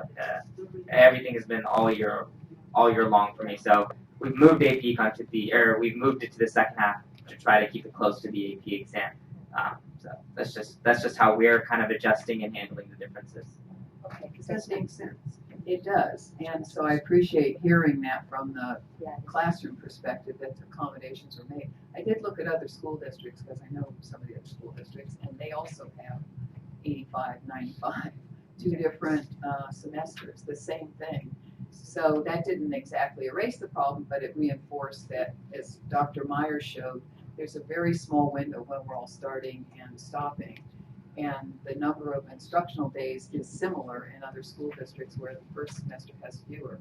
The problem I have in pushing the start date farther back is the thing that's really working well, I believe, is getting final exams done and also reinforce that before you go off on winter break.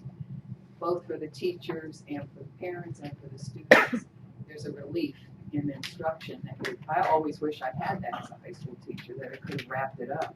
So I would hate to see that jeopardized, and pushing the start date later actually puts you in a position where you lose, I think, some instructional days in that first semester, which is already shorter.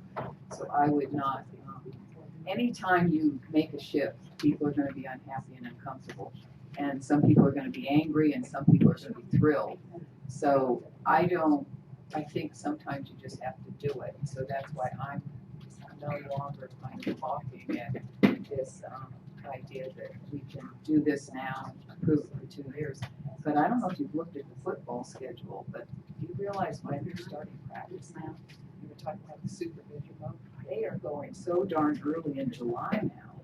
It's crazy what's happening with sports. So July football practice, you're not even around anymore. And none of our schools is starting that early. Believe me, they're starting in July. So it's craziness, but with athletics.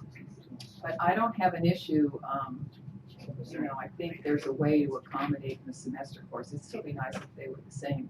But I don't want to push the start date later if it impacts the number of instructional days, because we're already 10 days discrepancy.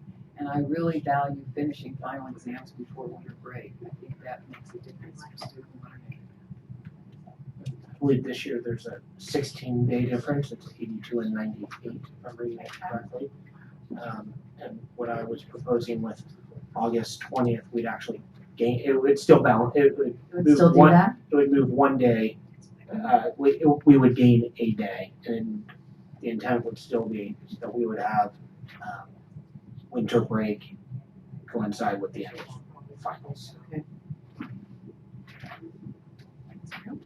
So I did spend some time with this, and I was a couple of days off in my counting with Samantha's numbers, but we're close. So you answered the question about the June 1st requirement. So it is a district problem with our accounting system, or is it a ed code or STRS and PERS problem? You know, at first I thought it was within our district because I know there's some that had ended in May. But upon looking, I would have to go back and verify when I see that every other district, including those that start in July, have that June. I would have to clarify that. Okay, because where I went with that response is, what do year-round schools do in order to accommodate the June 1st requirement? I presume that because some of their staff, faculty, is going to school in those summer months, then maybe all faculty would, I don't know. Anyway, so that was having worked with them, I know they go on a completely separate track, and I believe they do include some of June because it's the last month of the fiscal year. They just make sure by that point they have enough days that they need with much longer breaks throughout the year. Or is it that our staff members want to be paid 10 or 12 months? It could be. It could be. I don't know. I believe. Yeah. Perhaps I have an answer. Oh, okay. Come on up. There's an answer here. Yes. So what it is that our employees went from being 10 months to 11 months. And so if we were to take away and not have anything in June, then our employees would go back to 10 months. And so then their retirement would be less every year in terms of what they're learning, in terms of what they're earning. In order for an employee to count a month towards their retirement and say they have to have worked an actual day in that month. So we have to have a day in June in order for us to stay as 11 months. If we were to, no matter where we were shifting around, we have to make sure that we have a day in 11 months out of the year. So if they came back in July, conceivably, they could then not work in June. So correct. They need to, okay, that makes sense. Thank you. And then I don't know if you wanted me to share about the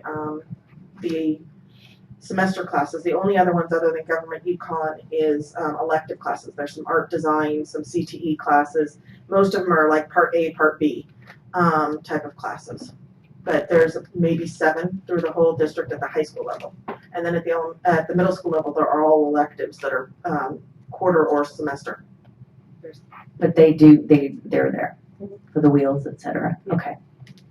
So one of my other questions was, does the agreement with the city of Concord around the pavilion used for graduation affect the school year end date? It depends on who they have scheduled to play. Right. The Doobie Brothers.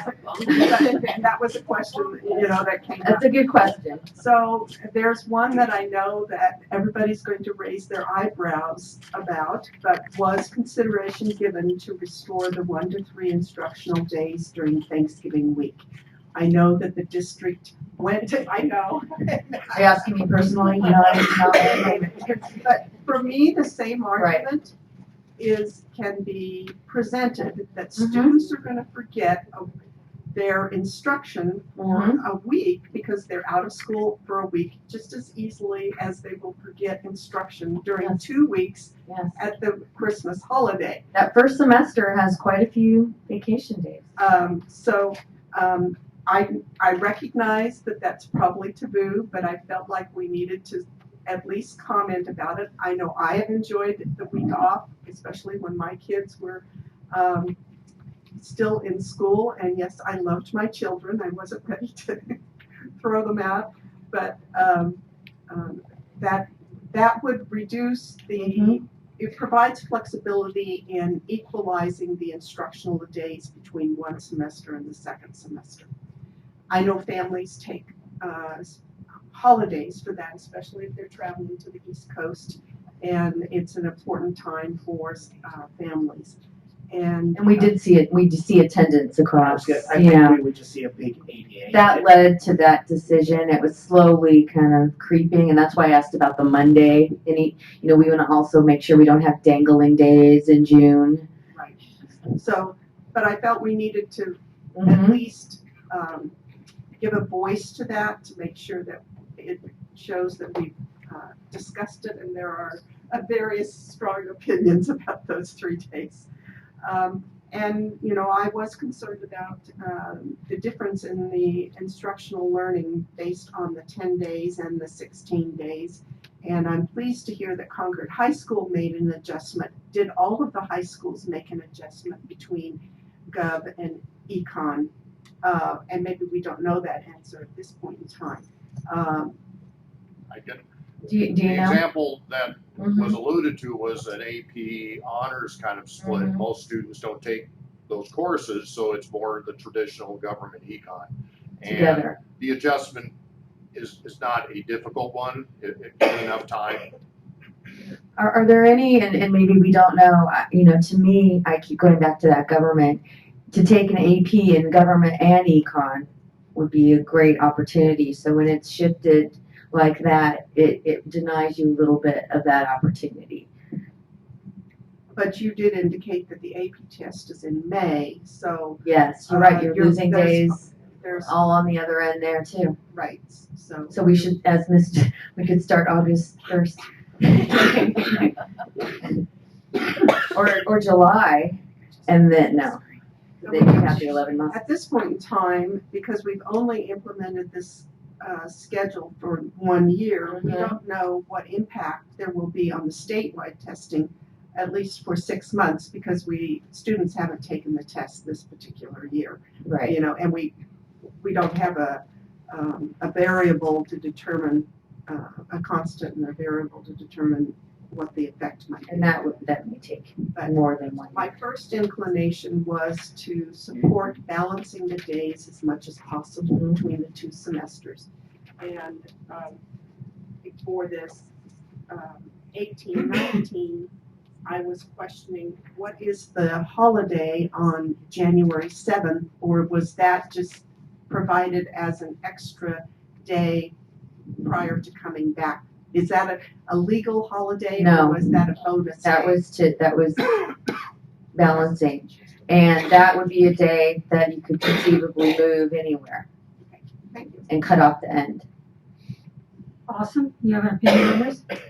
Not much that I've already shared, but I think what Ms. Hanson was sharing about, what you were sharing about, just moving forward with it, and there's a bit of a hesitation and frustration, but people get used to it, and I think the emotion you're describing there is what we felt with finals being before. There was all that frustration and just hesitation and this kind of new territory, kind of. But afterwards we kind of saw the benefits of it. So it was forced on us, yes, and we adjusted to it. But then, afterwards being able to see that, this really made a difference because that 2-week span, although I'm sure the goal of education is to have it, for long-term purposes, that 2-week span really, in years past, in my last 3 years, kind of hurt in terms of the finals. So, just forcing it on and then adjusting after, I think that's an emotion we felt and we adjusted to. Thank you. So I'm kind of hearing different suggestions. One is to keep it as it is and postpone it for next year. One is to perhaps step into it and move a couple of days this way, and then perhaps as the calendar permits to move forward to balance as much as possible in the years after. And then others may have other ideas that you'd want to bring this entire item back. But my personal recommendation as shared is the goal would be to balance the instruction. If you can do so and start on a Monday, or you could start at a time that you could adjust and have, still keep that day in June, that certainly is the day things start, so it is kind of a signal to parents and community, and I would assume we would have better attendance starting on a Monday. But I know there was a lot of discussion from the group that worked on this that went into it. And I guess that's part of my concern is we have a process in place. It's been the process for many years. Right. I always thought it was kind of weird that it was something that was negotiated with all that, but that's our process. And I'm all about valuing people's time. I think the worst thing you can do is ask people to give you time and advice and then ignore it. I tend to agree that we're gonna make somebody unhappy no matter what we do. And while I hear Ms. Durkee's concerns, and I agree, there's people that aren't paying attention. So, but I feel like if we waited and didn't do it this year and then did it next year, those same people are not going to be paying attention. It's going to be as big a surprise to them next year as it is this year. My main thing when I looked at it was strictly from an instruction and student point of view, because that's just who I am. And it looks like it makes more sense. It evens up the days. And that's why I tend to be the type to just bite the bullet and do it and rip the Band-Aid off. And 2 years from now, they'll be saying, what a great idea we had. Hopefully. Do we have any public comment on this, or is? We had one that came in recently.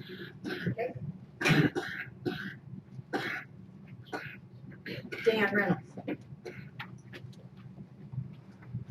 Thank you all. I know it's only one piece of this whole thing, but sitting in the back and listening to the conversation about how an employee works into the month of June and how that impacts their retirement, I'm not sure as a member of the audience who works with teachers and their retirement and talks to them about these things, that all that information was, as I understood it, a teacher or someone who is in the CalPERS system, so CalSTRS and CalPERS, earns their retirement for every day they work, regardless of when it is.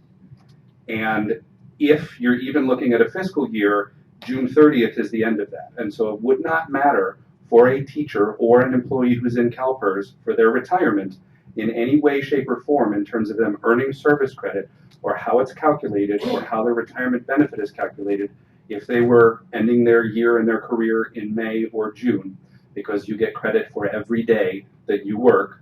And even if it were a fiscal year issue, that doesn't end until June 30th.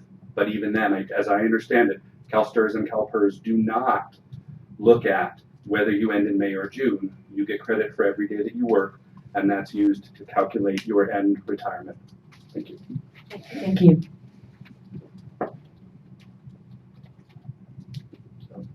Madam President, are you ready to entertain a motion? Yep. I motion that the board approve item 17.2 with the change of, for the 18-19 school year, having instruction start on August 20th and ending on June 7th, and approving the 19-20 calendar as presented.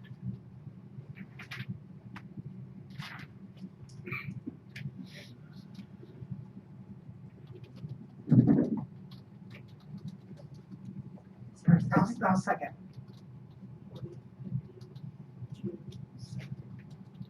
clarify, but that's just for the 1 year. That's for, so I'm proposing changing it by 2 days, pushing it back by two school days, and everything else would, I presume staff would move everything else commensurate with that as well. And so that would be it would be 2 calendar day change. It would, change 2 school days, but it'd be a 4 calendar day change for families, and it would still add an instructional day to that first semester from where we were this year. And it changes the first semester to 83 instructional days and the second semester to 97 instructional days. Is that correct? Correct. As compared to this year, which was 82 and 98. So it does add another instructional day to the first semester. And I'm not gonna support that because I want us to get faster to where the semesters are more equal for instructional purposes. So I'll just leave it as it is.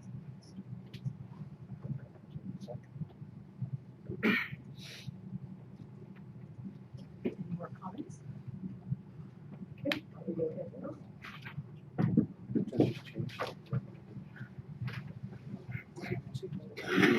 I could put that in a new one.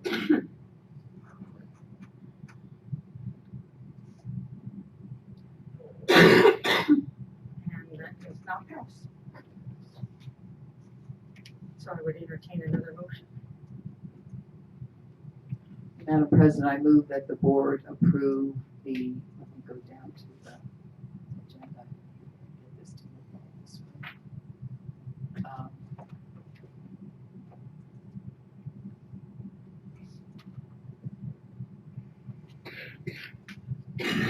I move that the board approve the 2018-19 and 2019-20 academic calendars as presented.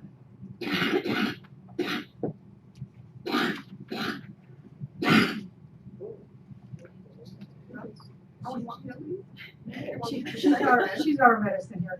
So do we need to do a voice vote on that because we're re-voting on the same thing? That happened one time. Let me give this a Okay. shot. The system's flexible now, it's been revised. I have a sense of it. Okay.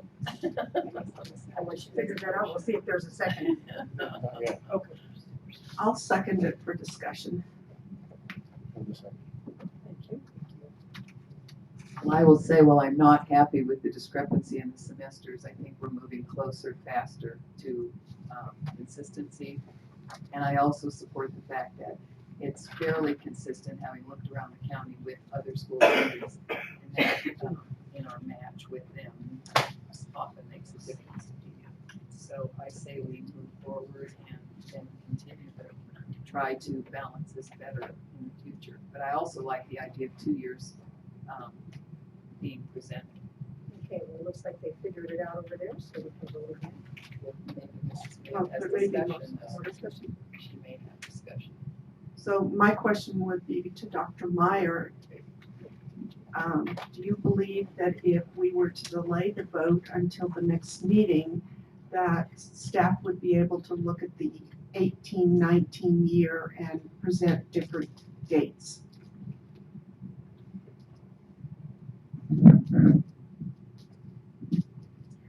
I think. It's hopeless. First of all, I think it would involve more than staff, because there is the committee and the groups that worked on it. But I believe that I think every meeting there's a change on this, and so I think that it certainly could be a possibility if the group wanted to look at it again. I think the main thing, which everyone here has agreed upon, is to work towards the balance of the 2 semesters. So I think the 19-20 has more potential for looking at a different kind of balancing with that January 7th and then those other days. But I think you have also mentioned some of the ones that would be brought back would be holidays, changing the holidays and adding days in Thanksgiving or adding days. That first semester's tight anyway. you know, I think the starting on the 20th and moving in that first year doesn't change too much, you know, as you look at it. Because there's Thursday and Friday of that week next year. So that's why I kind of said, you know, either postpone it, step into it, or go for it now. But, you know, ideally those two with a little bit more in the second semester because there's something less done. And after that AP test, it's not as rigorous. But, you know, I think you'll get something very close to what you have here as their recommendation. I'd like to go back to what Mrs. Mason was saying about ripping off the Band-Aid. Is that really there's a process that we go through every year. We've gone through that process. There's been a lot of thought and work put into this, and it's not perfect. But at some point, you can never be perfect. You just try harder to get closer to better. I think that we're at the stage where a decision needs to be made, and people have put thought into this from all different perspectives. That's why I'm ready to move forward.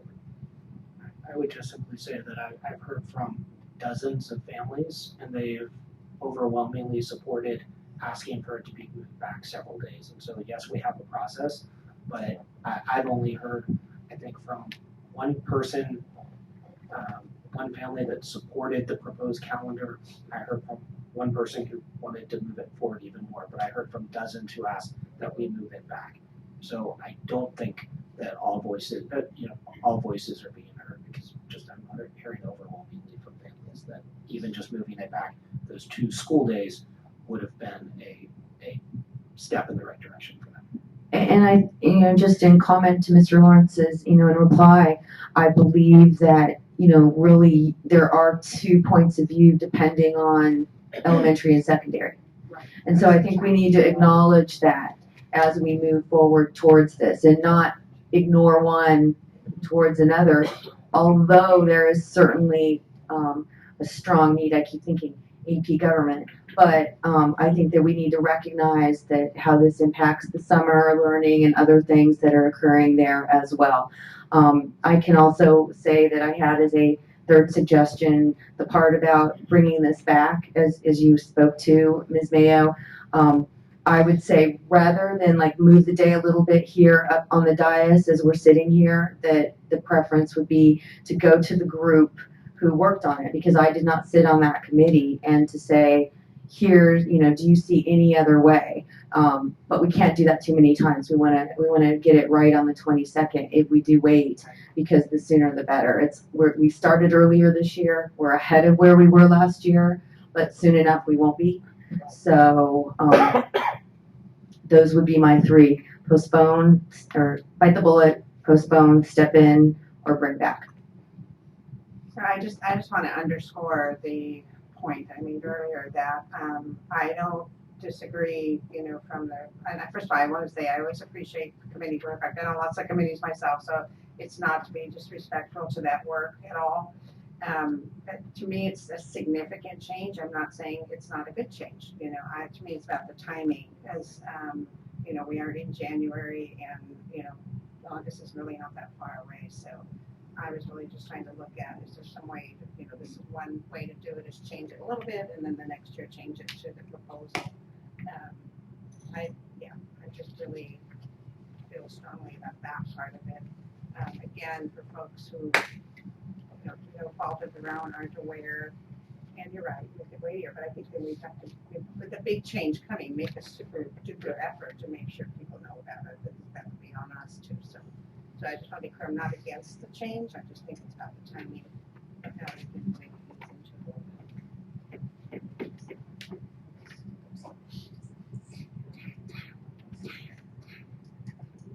Are you trying to comment or just copy? Okay. Okay. I just wanted to make sure. Okay, so I guess we'll go ahead and vote. Could I ask for a repeat of the motion? To approve the 2018-19 and 2019-20 calendars as presented. All right, thank you.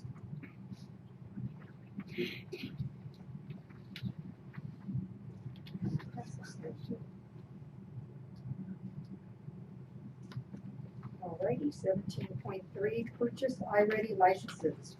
info and action.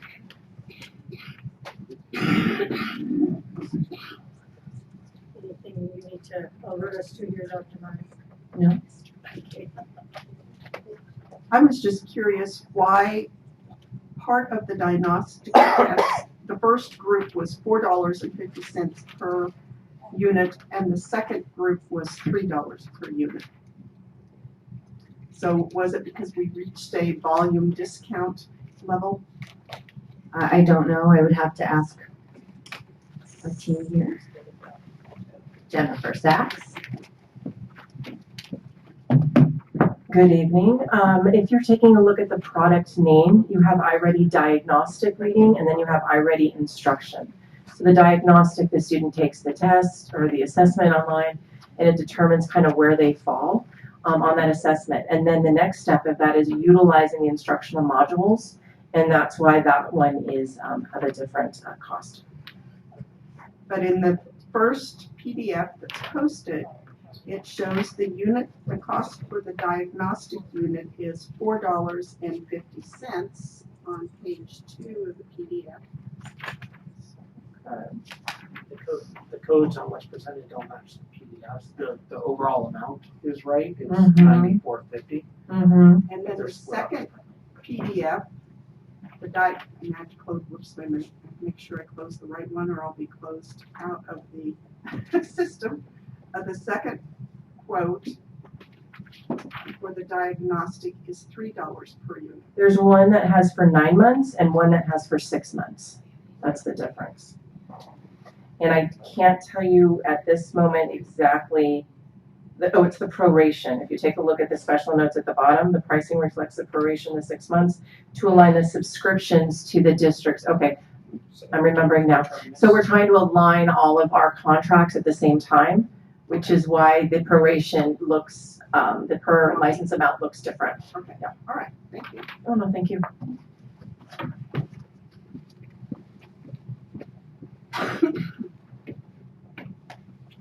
I would move that the board approve item 17.3. Thank you. Second.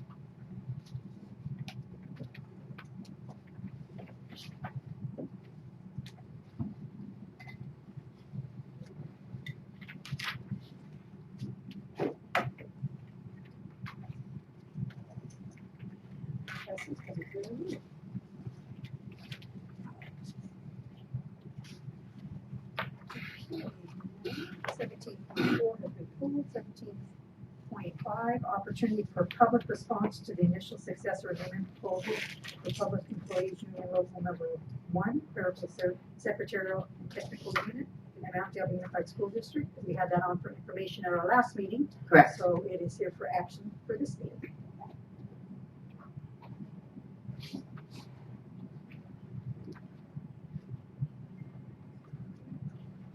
Madam President, I move that the board adopt the proposals for formal negotiations. Begin. Thank you. Second.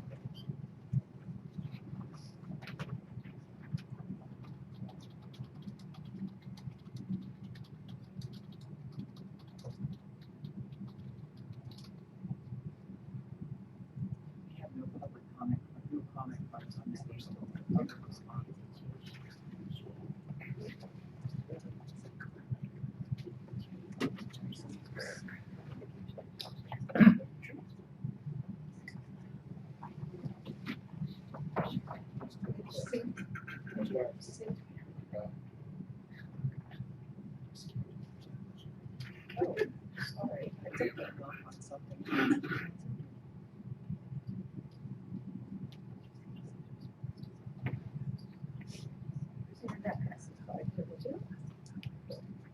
Revised handbook for supervisory unit employees. I think again we had that for information last meeting, and now it's here for action.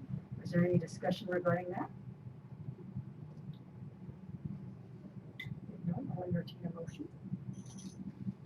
Madam President, I would move that the board approve the revised handbook for supervisory unit employees. Thank you. Second. And I would like to thank Mrs. Espinoza for fielding my questions. No problem. fun when I get to play word games. We don't need to know all the details. She's still laughing, so that's a good sign she's here. Always for the better. I did not, because Terrence at the top of the screen, and I'm looking at the bottom. Shoot, it's too bad. And that passes 500. Next we have revision of board policy 511, 6.1, inter-district open enrollment meeting on action. I think we have some speakers on that. Dan Reynolds.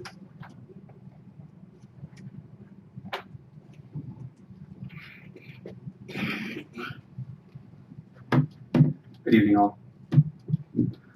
I spoke to you in November and December about this item. I thought then and think now it is underdeveloped, poorly presented, overly vague, and not ready for a vote, and would strongly urge you to take no action until these concerns can be addressed. The draft in front of you has bits and pieces of your pilot process shoved into existing board policy. It is not unified. It is poorly edited. It still contains vague language and typos which do not belong in board policy, as well as omission, addition, and editing errors in presenting you, the board, the changes from the existing to what it is that's being presented. Example, the current version of board policy was approved on December 7th, 2015. The first 3 paragraphs of the policy that you see here don't exist in that version that was approved. Instead, they were deleted on that date. What you have in front of you is not an accurate portrayal of the current board policy or of the suggested changes. Pages 3 and 4 of what you have in front of you, labeled, quote, enrollment priorities, exist in the board policy already, but this draft lays out a new order for a 6-tier district attendance priority. The existing board policy has 7 tiers. You deleted one and moved another. The item you moved gives priority to students enrolled in a school on the state's open enrollment list. That list does not exist anymore. It has not been generated by the state for more than 3 years, and the one that does exist that's 3 years old was developed from 5-year-old data. The open enrollment list was generated using API data. The API does not exist anymore. Then, on pages 4 and 5 of what you have in front of you, labeled, quote, application and selection process, lays out an order for a new, different, additional, meaning there would be 2 in the board policy, 6-tier enrollment policy priorities. These 2 lists do not mesh. Which will be the priority list? Both? Whichever you feel like on a given day? The one that serves the whims of someone at the district office? Your new, different list has 4 items that are just a label. No description, just a label. One other, just 7 words that are super vague, and the last of the 6 has a full sentence. Then you have a sort of glossary that attempts to define those labels, but your glossary is vague, and it is interrupted by non-glossary entries. Also, your glossary contains an entry for magnets. There is no other use of the word magnet except in the definition. Why put it in there as a glossary term if that's the only place it exists in the policy? Your glossary entry for academic programs says they are, quote, currently in development. Don't put that in a board policy. Develop them, then adopt a policy that includes them. Other questions I have. Is a cohort a feeder pattern? If not, which one takes precedent? If so, why use both terms? Is there somewhere a flowchart that maps the school district articulation for our students and for our schools? If not, why not? It might provide clarity. There are other problems, but my 3 minutes are up. Please don't take action on this. Take the time to do it right. You're still not there. Thank you. Gina Haynes?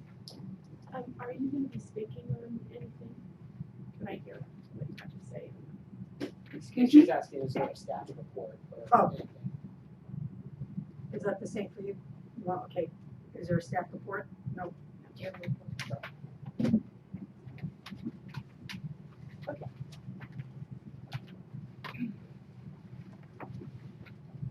I just really wanted to thank you for looking at this issue for so long. You've taken your time on it.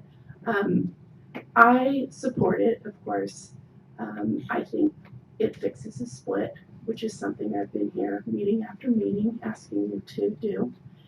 And my only comment would be Sequoia Middle is listed as having an agreement. And for middle school, when you go to the lottery and you're sitting there and they're doing middle schools, they don't have a agreement in place to go anywhere. They're scattered. But having that in the policy makes me believe that all of a sudden we're going to show up at the lottery and Sequoia Middle would have higher priority to Northgate or to College Park or some other school. So simply having a Sequoia Elementary School having agreement, yes, they do. They have an agreement to move on to Sequoia Middle. But putting Sequoia Middle in there, I think is confusing. Thank you. Thank you. Christy Blosian.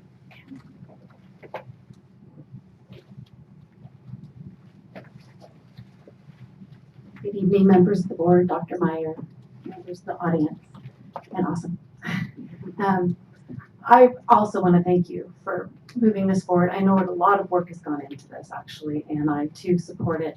I think it helps fix split feeder patterns that we've looked a lot at. I watched you look a lot at.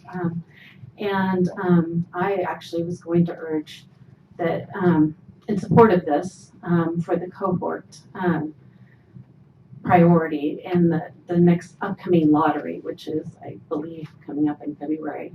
And I also want to say that I don't think some of the magnets and the program priorities are ready, because I had my children in a school where they have two-way dual immersion, and I know that they're not ready. They are working on this. So you're going to be, by not moving forward with at least the cohort part of this, I feel that there's going to be a group of students who might be hurt as a result, because those students will be waiting for the program part to be developed. So I guess what I'm asking is that you vote in favor of this for that reason. And thanks again. Okay, that's all the public comment, board comments.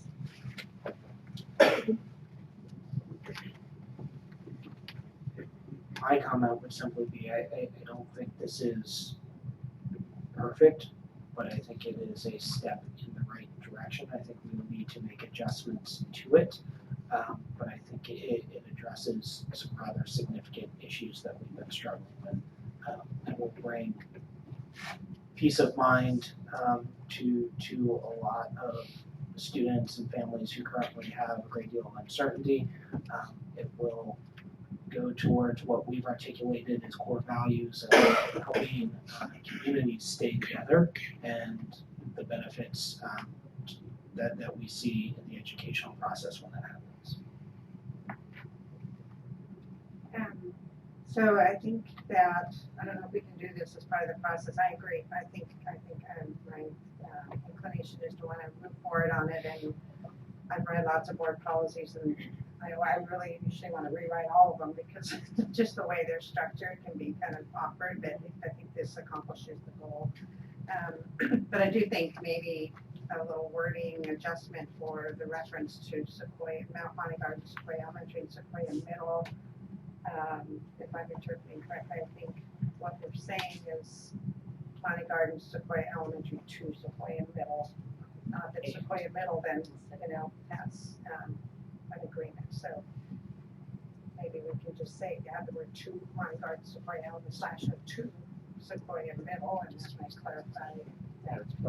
Sure. So that's desired as part of the motion. That would be. I would certainly support that change. I would certainly support that change. Any other comments?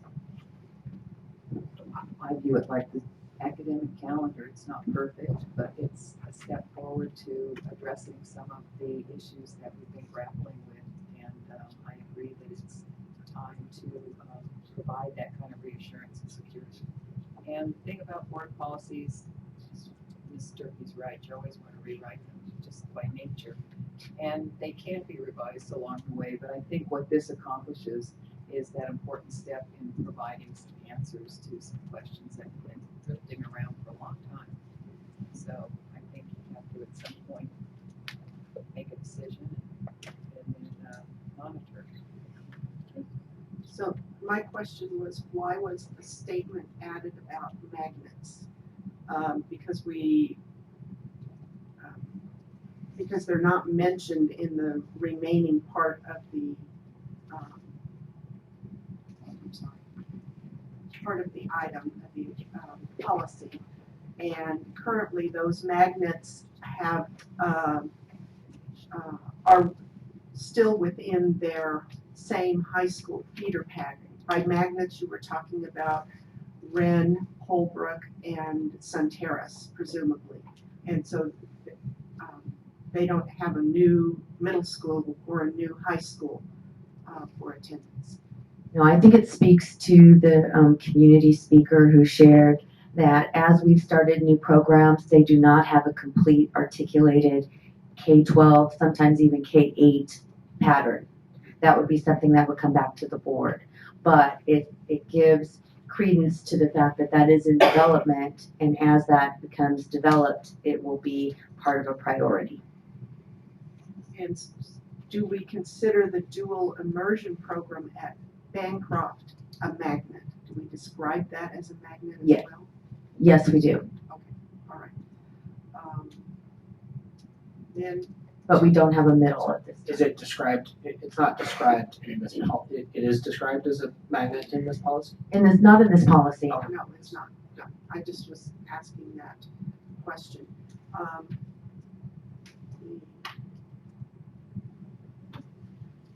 In regards to Mr. Reynolds' comments about 6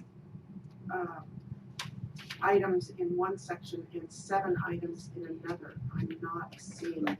Can someone help me understand that? I think it's, again, some of it's a function of revising an existing policy. So there's a category that says enrollment priorities, and it's I might speak for this better than I can, but it's trying to acknowledge state policies that we have to include if they're under certain circumstances that students need to be moved, or there's certain situations we have to address, which is a little different than, you know, our more local, which is falling under something called application selection process, really has to do with the transfer request process. So I do think they are separate and different, and I think it's okay to keep them separate. And what about the statement, any student enrolled in a district school that has been identified on the state open enrollment list? I'm looking at the PDF online right now, and it is not marked off. I'm looking for a copy. I think that was part of the confusion. That the one I have, it's those first, that number 1, and then there's a 3. They're all marked off. Crossed out. The copy that I opened the PDF that's displayed online, and on page 3, let me look at the pages. There's the first page, the second page has numbers up to 7, then it goes to enrollment priorities, and then it's added text on page 4. After.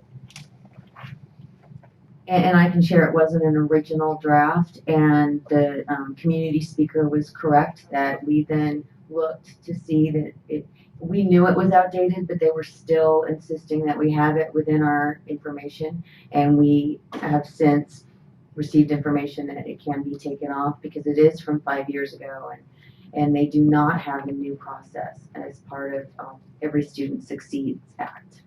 So you are indicating that number 6 on page 4 can be struck in the motion. And I'll ask our general counsel for clarification. He's reading. Are we talking? Open enrollment. That's still in the ed code. I don't know. Okay, so you're saying because it's still in the ed code, we should leave it there. Yes. Until The it's ed code struck. has not been amended to remove that. Now, there's federal issues, I understand that. Right. But it's effective as effective, it's in the ed code, so unless it. Right, we've had conflicting information on this Well, from even the on the Department of if you Ed. look at the CSBA policy, it says we don't really know what's going on with that. But the reason I left it in is because it's still in the ed code. Confusion, then yes, I would agree. I would concur with leaving it there if that's, Yeah, no, if that's the. I double checked that because of the issue of the federal statutes changing and the ed code is not. So they may revive it somehow, but I don't know. So we can ignore it. Well, I mean, you could take it out, but it's. No, it was in two places, which is the cause of the confusion. It was struck from one. it's struck from one and I left did strike it from and one. added back in. Because now we talked about moving it to. Well, you take it out if and when ed code changes, though. That's the dilemma we're kind of held hostage. And part of it's federal law keeps changing too. It's probably gonna change again. But that's, again, So, Ms. Turkey, did you want to make a motion? You indicated one.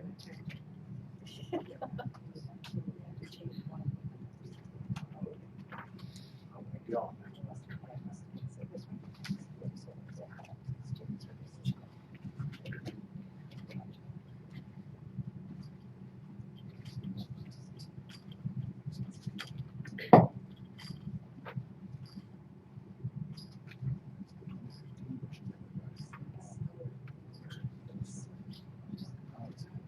Okay, let me try this. So, Madam President, I move the approval of Board Policy 5116.1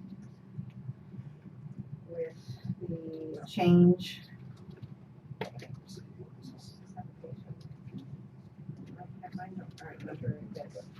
Under, It's page 5 of the attachment, but it's numbered. It's under application selection process. so under Page 5, page 5, okay, let's say page 5, number 3 at the top of the page, should change that to read in parentheses, such as Monty Gardens / Sequoia Elementary to Sequoia Middle. Okay. I'm going to take the privilege of seconding that because I know there are people that thought I was wavering. I was never wavering. I was always being thorough and trying to dot all the i's and cross all the t's. So we have a motion and a second. Any other comment before we vote? This was sausage. No question about that. Sausage. I'm just gonna leave that. We'll try it out.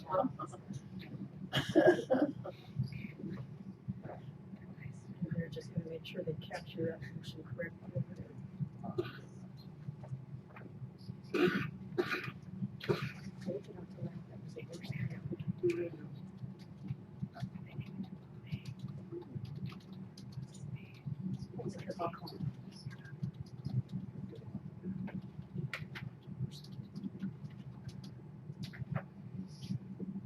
Awesome, thank you for hanging with us today. I just realized he's He's our good luck charm. We're not. Yeah. Really got going. So you now have to come to all meetings.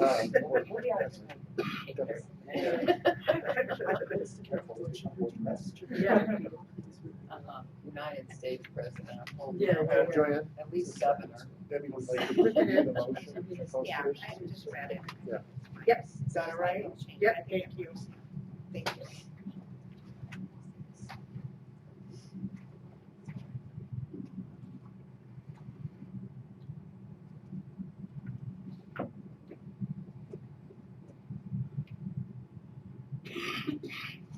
Passes 500, standing ovation. Thank you. Okay, now we have, we're gonna make you talk. Mail. We have final transactions for Lakeshore Learning. Madam President, I respectfully request a voice vote. I may have a potential conflict of interest as my husband is participating in a construction project in the east with this firm beginning August 2016. Thank you. I will now entertain a motion. Madam President, I motion that the board have a voice vote on item 17.8 fiscal transactions for Lakeshore. I'll second it. Okay.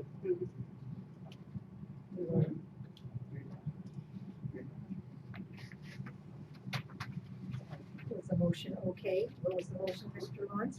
So, You moved? I move that the board approve item 17.8 fiscal transactions for Lake Shore Learning for the month of December 2017 via a voice vote. Thank you. And I second that. Okay. Mr. Lawrence? I vote yes. Trustee Hansen? Yes. Trustee Durkee? Yes. Trustee Mason Jet? Yes, and Trustee Mayo is not voting. She has recused herself. So that passes 4-1-0. Okay, and I don't think we're going to need a meeting extension. So unless I hear some objection, we are adjourned.